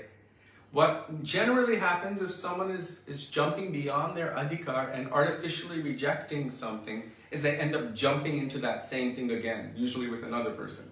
Oh yes, this is not favorable for my bhakti, I will leave it. And then I jump in with the next situation, which is the same thing, which is the thing I was leaving in the first place. So to always be under guidance is very essential, and Sri Gurudev will help us to navigate what is favorable and what is unfavorable. Yes? It just made me think of how Srila Gurudev was always so concerned for me. Always. We had the same service. We collected the same. It wasn't separate. Yes. I had clothes. I had prasadam, more than enough. But Gurudev was always asking you, how are you maintaining her? Is she happy? If she is not maintained, then I will take her from you. That was the last thing he said to him. He said, if she is not maintained nicely, I will take her from you. So there is something about, following Bhagavad Gita and doing your duty, doing your dharma within this world. If you have a wife, if you have a husband, if you have children, then you must provide for them. You must take care of them. This is also showing that you are a proper devotee. Do you want to sit here so they can see you? Srila Bhaktivinoda Bharati Maharaj, he would say that we would be better fathers, better husbands, better wives being a devotee. Because everything we would do would be with this mood that this is Krishna's property. This belongs to Krishna. I should work to maintain this family because they are Krishna conscious. And it will help us. But if we neglect that and artificially just think whatever comes, then we could be making very big blunders for ourselves and for others. So I wanted to just say that in terms of the question, because Gurudev still wanted to make sure that you, even though he was providing everything for us, but he wanted to make sure that you were making sure that I was even more maintained than you. Gurudev was concerned that she wasn't being maintained nicely. In other words, ladies need a little spending money. No, it was just, he wanted to make sure, because I'm not a renouncer, I'm not Shamarani Didi. I'm not like that. I can't pretend I'm like that. I didn't run off and, travel the world because I thought, yes, I don't want to work, I'm going to be, a traveling priest. No, Gurudev said, I want you doing this. And that was his order, so we followed. It wasn't that I thought I should or that this is going to be my life. No, I did it because Gurudev told me I had to. So he was responsible, but at the same time, he wanted to make sure. So there is still something when you're a married person, when you're a mother or father, when you're even, I remember I was worried for my mother, but Gurudev said to her, and he pointed to me, she is like a sannyasi, she can't help you. And then he pointed at my sister, who had a family, and said, you should help your mother. Right. And so he took that, let's say, the burden of that, the weight of my worry for my mother off of me. And then my sister realized that whatever she does for my mom is now service to Gurudev, because that was an order. Right. So it's all in the way that we contemplate it, but we can't artificially give up our duties in this world and think that we are above doing them. If we have if we have relationships or whatever in this world, we can't just artificially let them go. Yeah. Unless we are at the... But that won't be artificial then. If we are at Shraddha. Raga Bhakti. Shraddha. Yeah, real Shraddha. Shraddha Shabde Vishwas Kohe. There. That is Paramartik Shraddha. But even we saw, we don't have this, but we saw that even by following what Gurudev wanted, all our subsidiary duties requirements were taken care of. True. We saw it. But this was also not an artificial surrender. And even then, he still wanted. I'm not asking for anything. I'm not doing this because I want something. I just wanted to point out. What do you want, Sudevi? I just wanted to point out. What do you want? That Gurudeva was very, very concerned. It was the last thing he said, and I remember him saying, if she is not happy, I will take her from you. If she is not maintained nicely, and he pulled his arm back like, that's it. So I think that that's something, it's not like you have a job, but he wanted to make sure that you were aware that your wife, who is generally the dependent, maybe not in Western world, but he wanted... This one here does take that role. He wanted to make sure that I was maintained and happy and satisfied. So there's something in that. It was a lesson. Did I improve it all? So much. He wouldn't even buy me batteries. Anyway, but yeah, so much. I wanted to listen to music and lectures, and he's like, no, you get 2 batteries for 1 week. And that was it. They were expensive in PG. Oh, please. Anyway, maybe my case is a bit of a shocking case, but still, Gurudev, even in 2010, was very concerned that I was maintained properly. So I just wanted to say that we have our duties, we have our spiritual lives, but if we're not like our predecessing acharyas who have given up everything for Krishna, then we still must do our duties in this world. Yes, until we have come to that state of spontaneous attraction, yes, real, true raganuga bhakti, then we also must maintain our naimittika dharma. Maybe not to the demigods like this and that, it's not so entangling, but to our immediate world, whether it's our families or whatever, we do have our duties. Otherwise, we will be indebted, or we will be having to pay someone back in our next life. Just like our acharyas tell us, if you have a child and they're never satisfied and you always have to give more and more and more, that they're like, from your previous life you owed someone money, and then they come as your child and you have to continuously pay them back. So you never know what your karmic dealing is, but we should do our duties, otherwise we make more karma. So I hope that was clear. There was a lot of information in those. Well, the in reason this I was conversation. using myself a lot is because I don't really need anything. It's not like you had a separate thing, but at the same time, Gurudev was very concerned, probably because, for me at least, as a woman, I do want things. I do want a nice sari, or I do want my lipstick. I don't think it was so much about things. It was about neglect. But the point is that there's a certain nature of women, there's a certain nature of children, there's a certain nature of parents, and we have our duties and obligations. And maybe we don't have to do it with great attachment, but as service to our livelihood, we have to do something. But if we remember that they are all Krishna's property, then it becomes less of trying to feed someone's ego and trying to understand that we're maintaining relationships or whatever it might be as service to Krishna and Gurudev. And to not give devotees a bad name even that is seva. Mm-hmm. So many things to think about. Thank you. It's a very valuable subject matter. Oh, don't forget my next anniversary. I remember all 4 of them.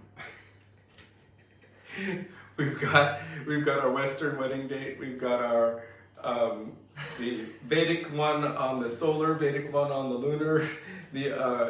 So and then there's the Western court, and then there's the Western formal. So yes, I've got too many dates to remember. But it's not about remembering the anniversary. It's the little things that you do, so they say. What I came to understand later on was it wasn't about maintaining with money, although money does help a little bit. But there's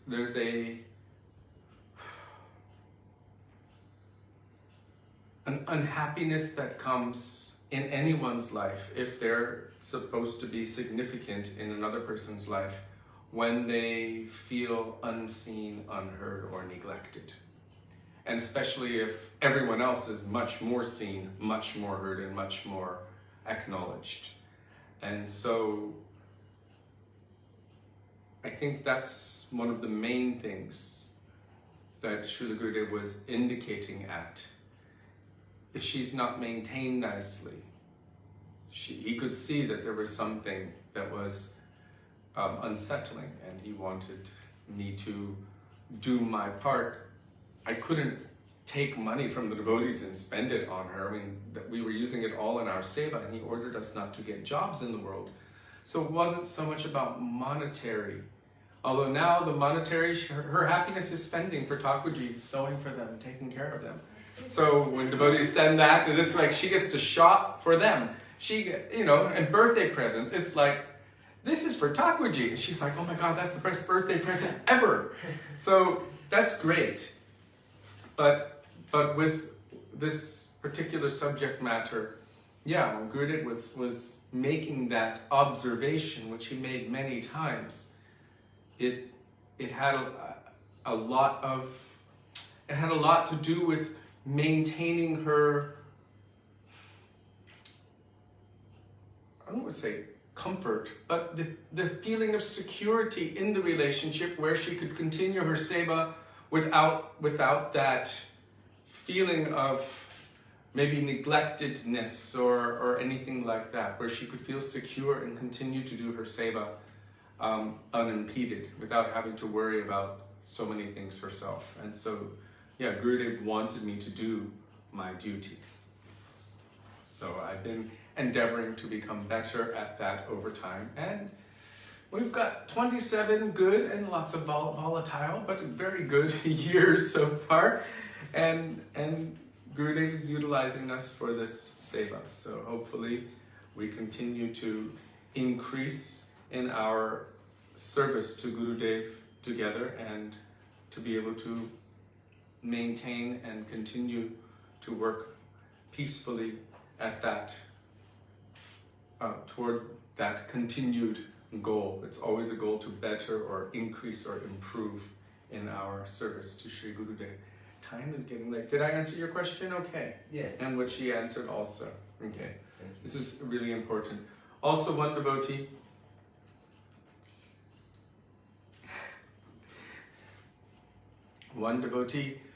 asked a question on YouTube in one of the lectures that I had given that was posted there. I had been speaking about Paramatma and the Jivatma, and that based on this verse Savaipung Sangparo Dharmo Yato Bhaktir Hokshaje, that in order to completely satisfy the self, one must give their everything to serve Paramatma, and by serving Krishna, then automatically one is pleased. And then also I had mentioned that not even a blade of grass moves without the sanction of the Lord. And so this person was asking, well, then where then is this idea of independence? That we have independence? And so this is a pretty interesting question, which I'll try to answer very quickly, because we also must take some time to chant Hare Krishna and hopefully one verse. We've had a lot of discussion today. Independence does not mean that everything is disconnected from the Lord. Independence only means independent-mindedness. It does not mean that we are actually independent. There is nothing that is equal to or independent from the Lord. Everything by its nature is subservient to Him, of Him, by Him, and for Him. And even though not even a blade of grass moves without His sanction, you can say that, well, and then how is it possible that the Jivatmas are able to do what they want in this material world? And Krishna says that I, dwelling within their hearts, directs them toward the fulfillment of their desires. So even then, when the desire comes up, He's like, okay, go for it, taste it, check it out, experience. But He also knows that we won't be satisfied by that. So there is nothing that can move, not one molecule, not one quark, nothing. No atom or anything can move without the sanction of the Lord. So what is our independence really? What is it? Our independence is the forever choice. It is a moment by moment, constant, consistent choice. Whether to give our time and energy toward the material energy or Maya, that which is not, versus giving our energy and our love and our affection toward Krishna. Simply that. It's not like we're constantly independent. We are always dependent either on Bhagavan or on Bhagavan's external energy, Maya. This is basically our choice. If I want to be under the guidance or under the control of Mahamaya or under the control of Yoga Maya. So this is our choice. It's not like we have constant independence to do whatever we want, whenever we want, however we want. So this idea of independence needs to be qualified by the full context of what it is. The jiva by its nature is a servant, das. And it is naturally a servant of Krishna. But because of being subjected to the material energy, it takes that servant nature and applies it toward the material energy. In other words, we become servants of our senses, servants of other persons who have sensual desires. Bipale seving kripana durjana chapala sukalava lagire. Serving persons who are very far from bhakti, who are miserly and durjan, very far from bhakti. For what purpose? Oh, very flickering, small, temporary happiness, chapala sukha. So this is our independence. It's not that we are constantly independent. If we are in the material world and we are bound by our material minds, intelligence, senses, and body, then we are fully subjugated by the three modes of material nature. So we are not independent. We are, in essence, fully controlled by the modes of goodness, passion, and ignorance, and our karma, and the results of our karma for millions and millions of lifetimes. So you can say that our independence is only that choice. Surrender to Krishna, or I wouldn't even say surrender to Maya, but let Maya take over. We have this choice, and that's a moment-by-moment choice. Since time without beginning, it's always a choice for us. So this idea of independence, of constant, pure independence, that idea is an illusion. It's simply dependence on Krishna or dependence on Maya. Which one do we want to place our faith in? Which one do we want to place our heart in? Mahaprabhu is saying, Jeev jago, Gora chanda bole, kota nidra jao, Maya pishachira kole. Oh Jiva, wake up, you have been sleeping on the lap of the witch, Maya. Now it is time to leave that lap of the witch, Maya. How? Harinama Mahamantra, Loho Tumi Magi. Always take shelter of Hare Krishna Mahamantra. Hare Krishna, Krishna Krishna, Hare Hare, Hare Rama, Rama Rama, Hare Hare.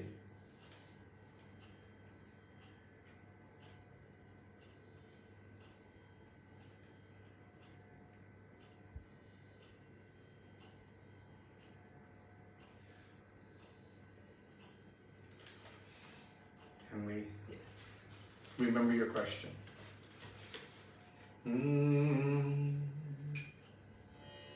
Hare Krishna, Krishna Krishna, Hare Hare, Hare Rama, Rama Rama, Hare Hare, Hare Krishna, Krishna Krishna, Hare Hare, Hare Rama,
Scusi.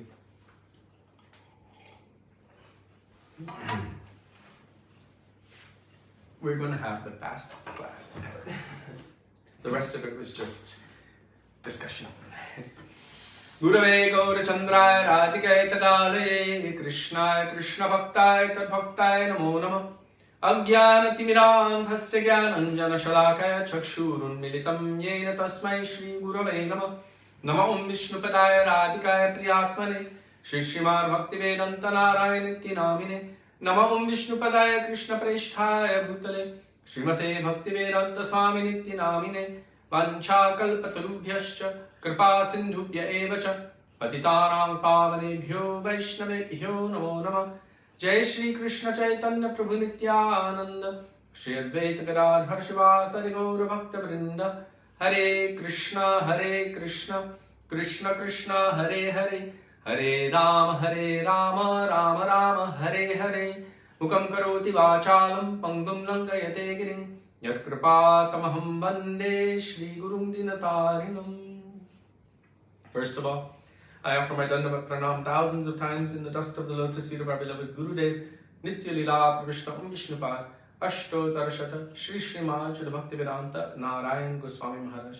In the same thousands of Dandava Pranam in the dust of the lotus feet of Nitya Lila Pravishna Vishnupad, Ashto Tarashata, Shri Srimad Shuddha Bhaktivedanta Swami Srila Prabhupada, and to all of our Rupanuga Gaudiya Guru Varga, and to all Vaishnavas, past, present, and future, including all of you who are present with us today, we offer our Dandavat Pranam. Dandavat Pranam, dear Vaishnavas. Radhe, Radhe, Radhe Shyam.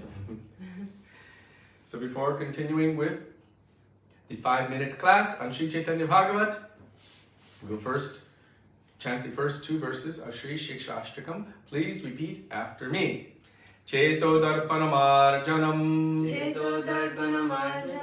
Bhava mahadavagni Nirvapanam Shreya Kairava Chandrika Vitaranam Vidyavadhu Jivanam Anandam Buddhi Pardhanam Pratipadam Purnamrita Shvadanam Sarvatma Snapanam Param Vijayate Shri Krishna Sankirtanam. Shri Krishna Sankirtanam. And now please repeat after me the second verse of Śrī Caitanya-bhāgavata. Nam Nam Akari Bahuda Nija Sarva Shaktis Tatrarpita Niyamita Smaranena Kala Etadrishi Tava Kripa Bhagavan Mamapi Durdaivam Idrisham Ihajani Nanuragaha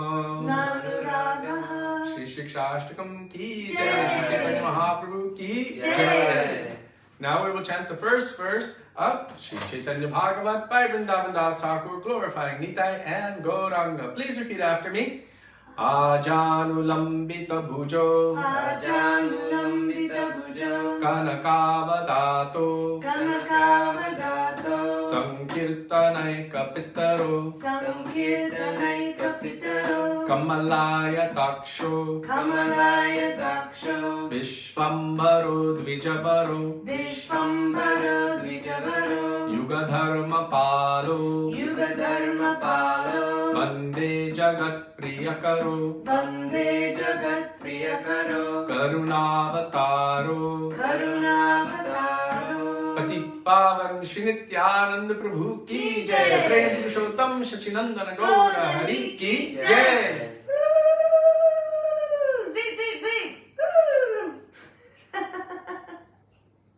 Josh J got it right. No. Well, he didn't get the oohs afterward, but he got the first part right. All right, start the class. You've got 3 minutes.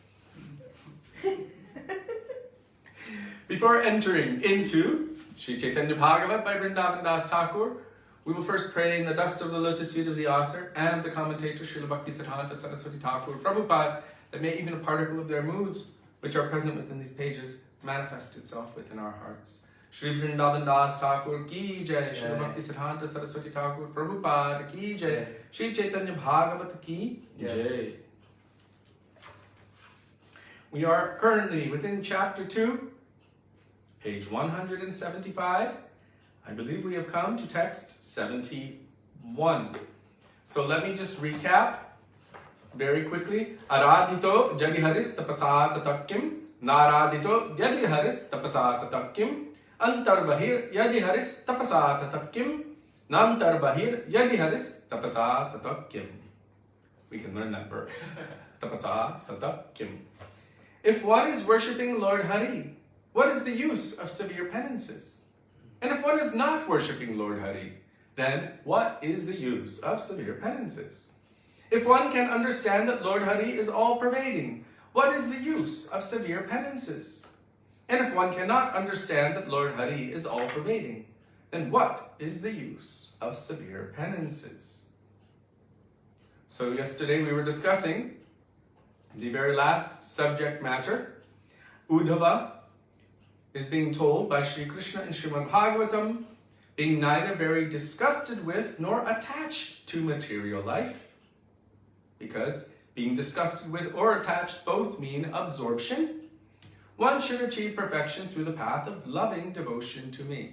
What is loving devotion? Well, loving devotion means that I'm so absorbed and obsessed with the object of my worship that love and devotion is flowing in that direction. There's no time for attraction and repulsion of the material world whatsoever. And so this is actually symptomatic of someone who is crossing beyond the realm of the material world. Where is there time to think about the good and the bad and the ugly of all mundane things? It is out of the picture, completely cleaned. We will only see Krishna, Yang Shyama Sundaram, Achintya Gunasvarupam, with the Premanjana. Yep. Told you it was 3 minutes. The phone just cut. It's like 8 o'clock, cut. Okay. Hare Krishna. She didn't believe it. But that was the 3 minutes. Now we're continuing. So, text 71. Ativada sukriti se snanera samay govinda pundari kaksha nama ucharay. Only the most pious people would recite the names of Pundari Kaksha and Govinda at the time of taking bath. Yasmarit Pundari Kaksha sabaya vyantarahu shuchihi Shri Vishnu, Shri Vishnu, Shri Vishnu. So there are certain prayers that one would take at the time of taking bath, or while taking Achman, they would chant these prayers. So only the most pious people would recite the names of the Lord while taking bath. Before the Lord inaugurated the Sankirtan movement, so-called pious and religious persons chanted the names of Govinda and Pundarikaksha only at the time of taking bath. Kishori, you're speaking too fast. You said 3 minutes. Yes, but breathing. Srila Gurudeva said that if she's not happy, he will take her from me. Okay. No, Before the Lord inaugurated the Sankirtan movement, so-called pious and religious persons, so-called, chanted the names of Govinda and Pundarikaksha only at the time of taking bath in order to cleanse their sins with the water. This is not devotion to Krishna, if you think about it. Only going and chanting the names of the Lord to have the sins removed. Where is there bhakti or devotion in that?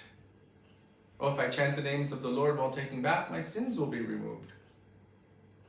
That's still just cleaning. It doesn't have any positivity to it. They considered this a traditional social custom. So many of us might also be guilty of traditional social customs.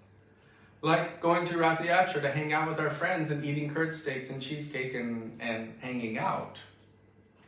Not for the purpose of bringing Krishna back to Vrindavan on the chariot of one's heart with the ropes of love and affection. This is an example of doing something as a ritual because it's fun and it's a great social gathering. But what is the real purpose behind it? So many persons were doing it as a traditional social custom.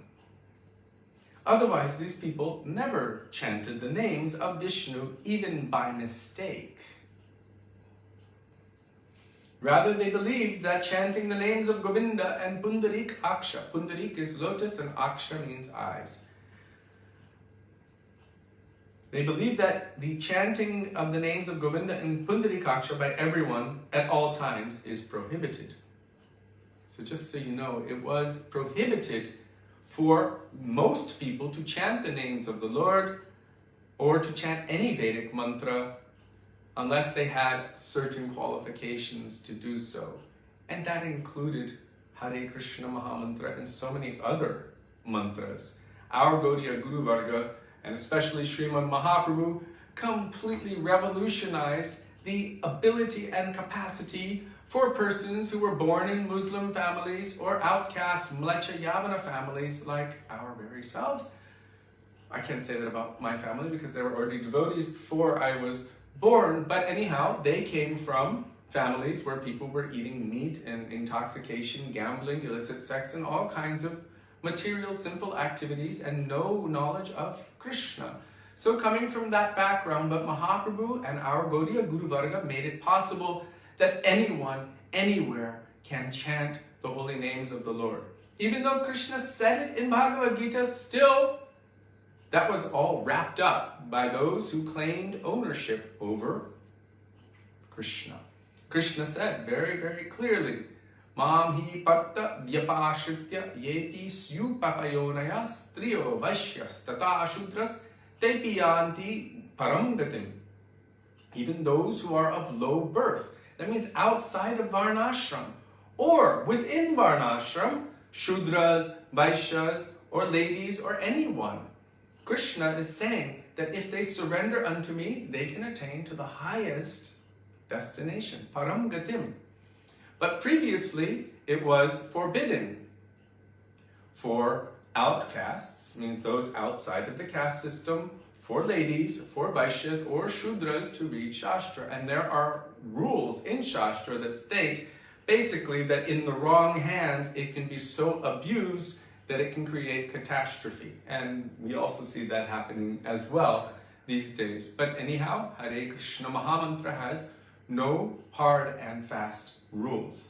So Caitanya Mahāprabhu has very mercifully given it to the entire world.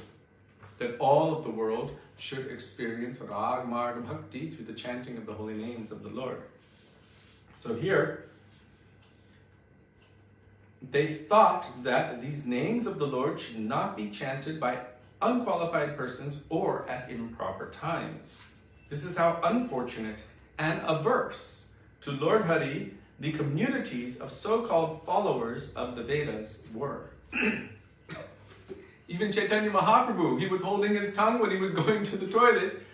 At that time, one 5-year-old boy, his name was Gopal, what are you holding your tongue for? And he said, I cannot stop chanting the names of the Lord, but I'm in an impure condition, so I'm holding my tongue so I don't vibrate the names of the Lord.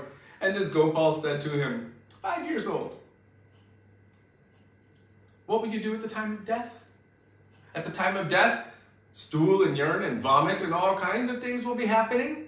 Will you not chant the names of the Lord at the time of death? Mahaprabhu said, you are right. You are Guru. And so he became known as Gopal Guru. And later on, he became very famous and very prominent Acharya in our Gaudiya Vaishnava lineage, Gopal Guru Goswami. So Mahaprabhu was utilizing this person to teach this lesson to the entire world. So this is how unfortunate and averse to Lord Hari the communities of so-called followers of the Vedas were. Ultimately, this consideration was checked by the Namah Akari Shikshashtakam verse of the most magnanimous friend of the living entities, Śrī Caitanya Dev. Nam Akari Bahuda Nija Sarva Shaktis tatrarpita niyamita smaranena kala etadrishi tava kripa bhagavan mamapi gurdaivam idrisham ihajani nanuragaha. Chaitanya Mahāprabhu is saying, "Oh my Lord, you have invested all of your potency, sarva shaktis, into your holy names. Everything is there. Bahuda nija sarva shaktis. Only I am so unfortunate that I have no attraction to them, although there are no hard and fast rules for when to chant your holy names." When Sudevi's mother and sister were initiated by Gurudeva, they were asking, "So how should we chant?" And he said, "Sometimes Hare Krishna, Hare Krishna. Sometimes when you're laying down and you lay back, Hare Krishna, Hare Krishna. Sometimes walking, Hare Krishna." He said, in any situation, whatever you're doing, always chant like this. So there's no hard and fast rules for chanting the holy names of the Lord. But these so-called followers were in essence blocking people from doing so. In fact, at the time of Caitanya Mahāprabhu, Sacitananda, Gaurahari, and Navadvip, it was considered an annoyance that people were doing Kirtan out loud. It's not only at that time, other people also consider an annoyance, but especially those who felt that it would attract negative attention from the Muslim government, they would actually tell on them, "Look, we're supporting you. These guys are creating a nuisance. We can't sleep because they're doing Kirtan all night." So they would try to stop the chanting of the holy name of the Lord. In other words, they were colluding with the Muslim government to stop the Harinam Sankirtan movement. Caitanya Mahāprabhu, well, he took exception to that. When Chankazi came, broke the mridanga, threatened them, "I'll take you and your whole house and throw it in the Ganga if you do this again."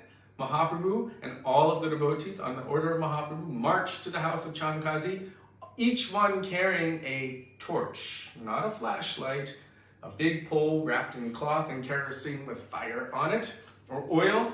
They went by 100,000 plus devotees to the house of Chankazi with a revolution. Very powerful, very frightening revolution. They trampled his gardens, they were banging on the doors, he was hiding in his house.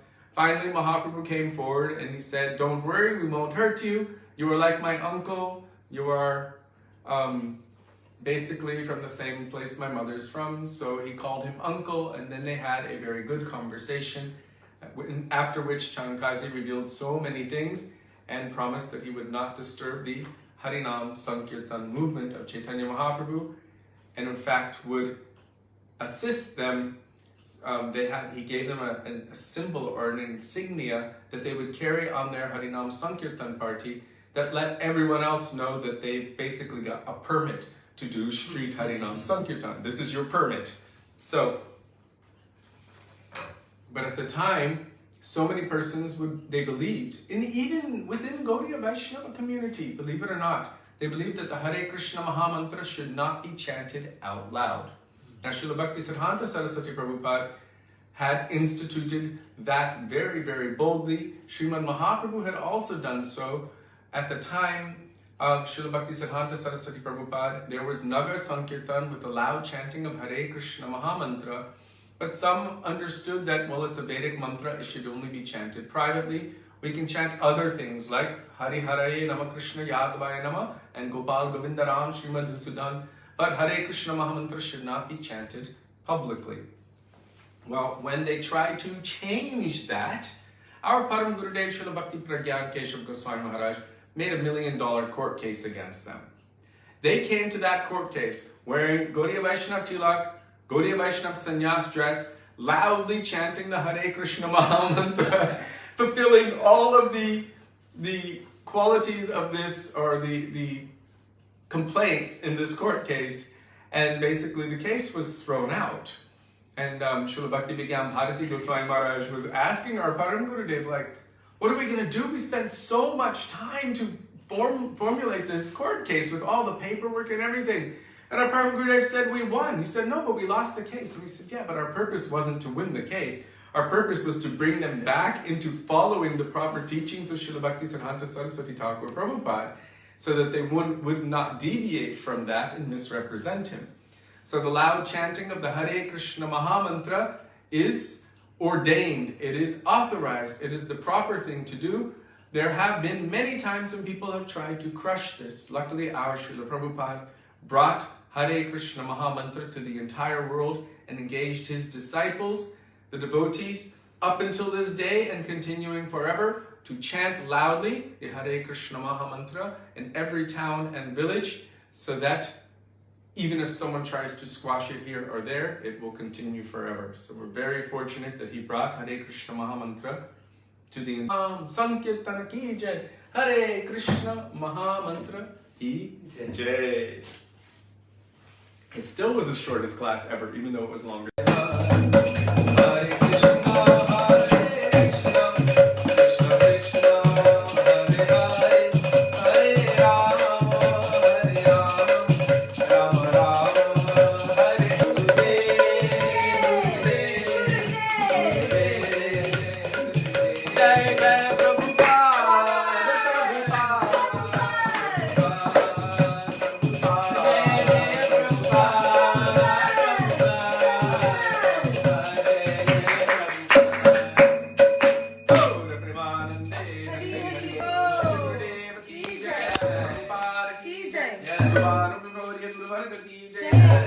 Nityananda Prabhu ki Jai, Prem Purushottam Sacinandana Gaura Hari ki Jai, Radha Vinod Bihari Ju ki Jai, Radha Ramana Ju ki Jai, Vyas Maharaj ki Jai, Hari Nama Sankirtan ki Jai, Hare Krishna Mahamantra ki Jai, Gaura Bhakta Vrinda ki Jai, Nitai Gaura Premanande, Hari Hari Bo, Govinda Damo.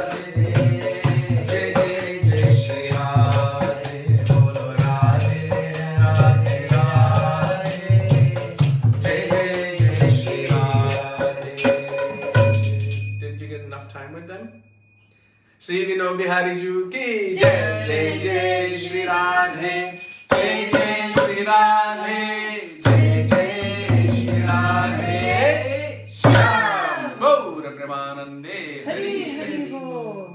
So thank you all very much for being with us today and giving us the opportunity to remember the beautiful teachings of our Gurudeva and Guru Varga. Thank you so much for your questions and beautiful points for discussion.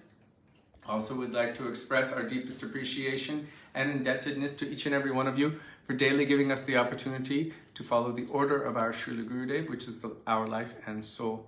We look forward to being with all of you tomorrow. Dandavat Pranam Darshans, Shyam Prabhu ki Jai, Part 3. We look forward to being with all of you tomorrow. Dandavat Pranam, Hare Krishna, Radhe Radhe, Radha Vinod Bihari Ju Sacinandana Gaura Hari ki Jai. Chiveriamo domani, hasta mañana, kal milenge, tat morgen, bis morgen, nitai hala, ikiretoya, ate amaya, aduma, feri betola, mata ashita, radhe radhe shyam. Hey Mam, hey Lavang, Bandhuva Pranam, all beautiful Vaishnavas. And adiosito to Jiva Pavana Prabhu. Radhe. Radhe, Radhe. Is that Manini Radha? Yeah, Manini I was just Radha. Remembering you today. Radhe, Radhe. Sham's children and wife were here earlier too, but you missed them. Radhe. Radhe, Radhe, dear Vaishnavas. See you tomorrow. And by the way, oh my gosh, Sonam. Where's Sonam? Sonam. We have a flower shower. Yes. Wow. Yes, we have a flower shower for Sonam's husband. Oh my goodness, Sean. Let me just connect to her here. S-O. She's here. Is she? I don't see her. Do the flower shower. Everybody, you're still there. Okay, so her husband's It's flower name shower. is Ankur, like Prem Ankur.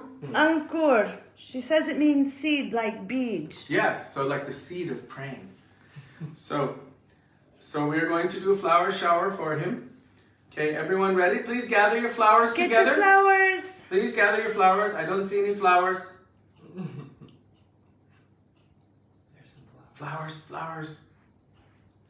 Okay, now we should see Ankur. Please take your seat among thousands of well-wishing and affectionate Vaishnavas. We should see that our Srila Gurudev is presiding and that he will be leading this flower shower, and we are doing only as his proxy. So our Gurudev would tell, everyone please repeat, Mangalam Bhavatu. Mangalam Bhavatu. Guru Nishta Bhavatu. Guru Nishta Bhavatu. Krishna Bhaktir Bhavatu. Krishna Bhaktir Bhavatu. Radha Dasyam Bhavatu. Radha Dasyam Bhavatu. And then our Gurudev would say, may you be happy in this world. May you be happy in any future situation. May you be happy in any future life. May you be happy all the way into perfection. Forever. Kalyanam Bhavatu. Happy birthday, Ankur. Happy birthday. Radhe. Radhe Radhe. Dandavat Pranama Vaishnavas. Radhe Radhe. See you tomorrow. Radhe Radhe.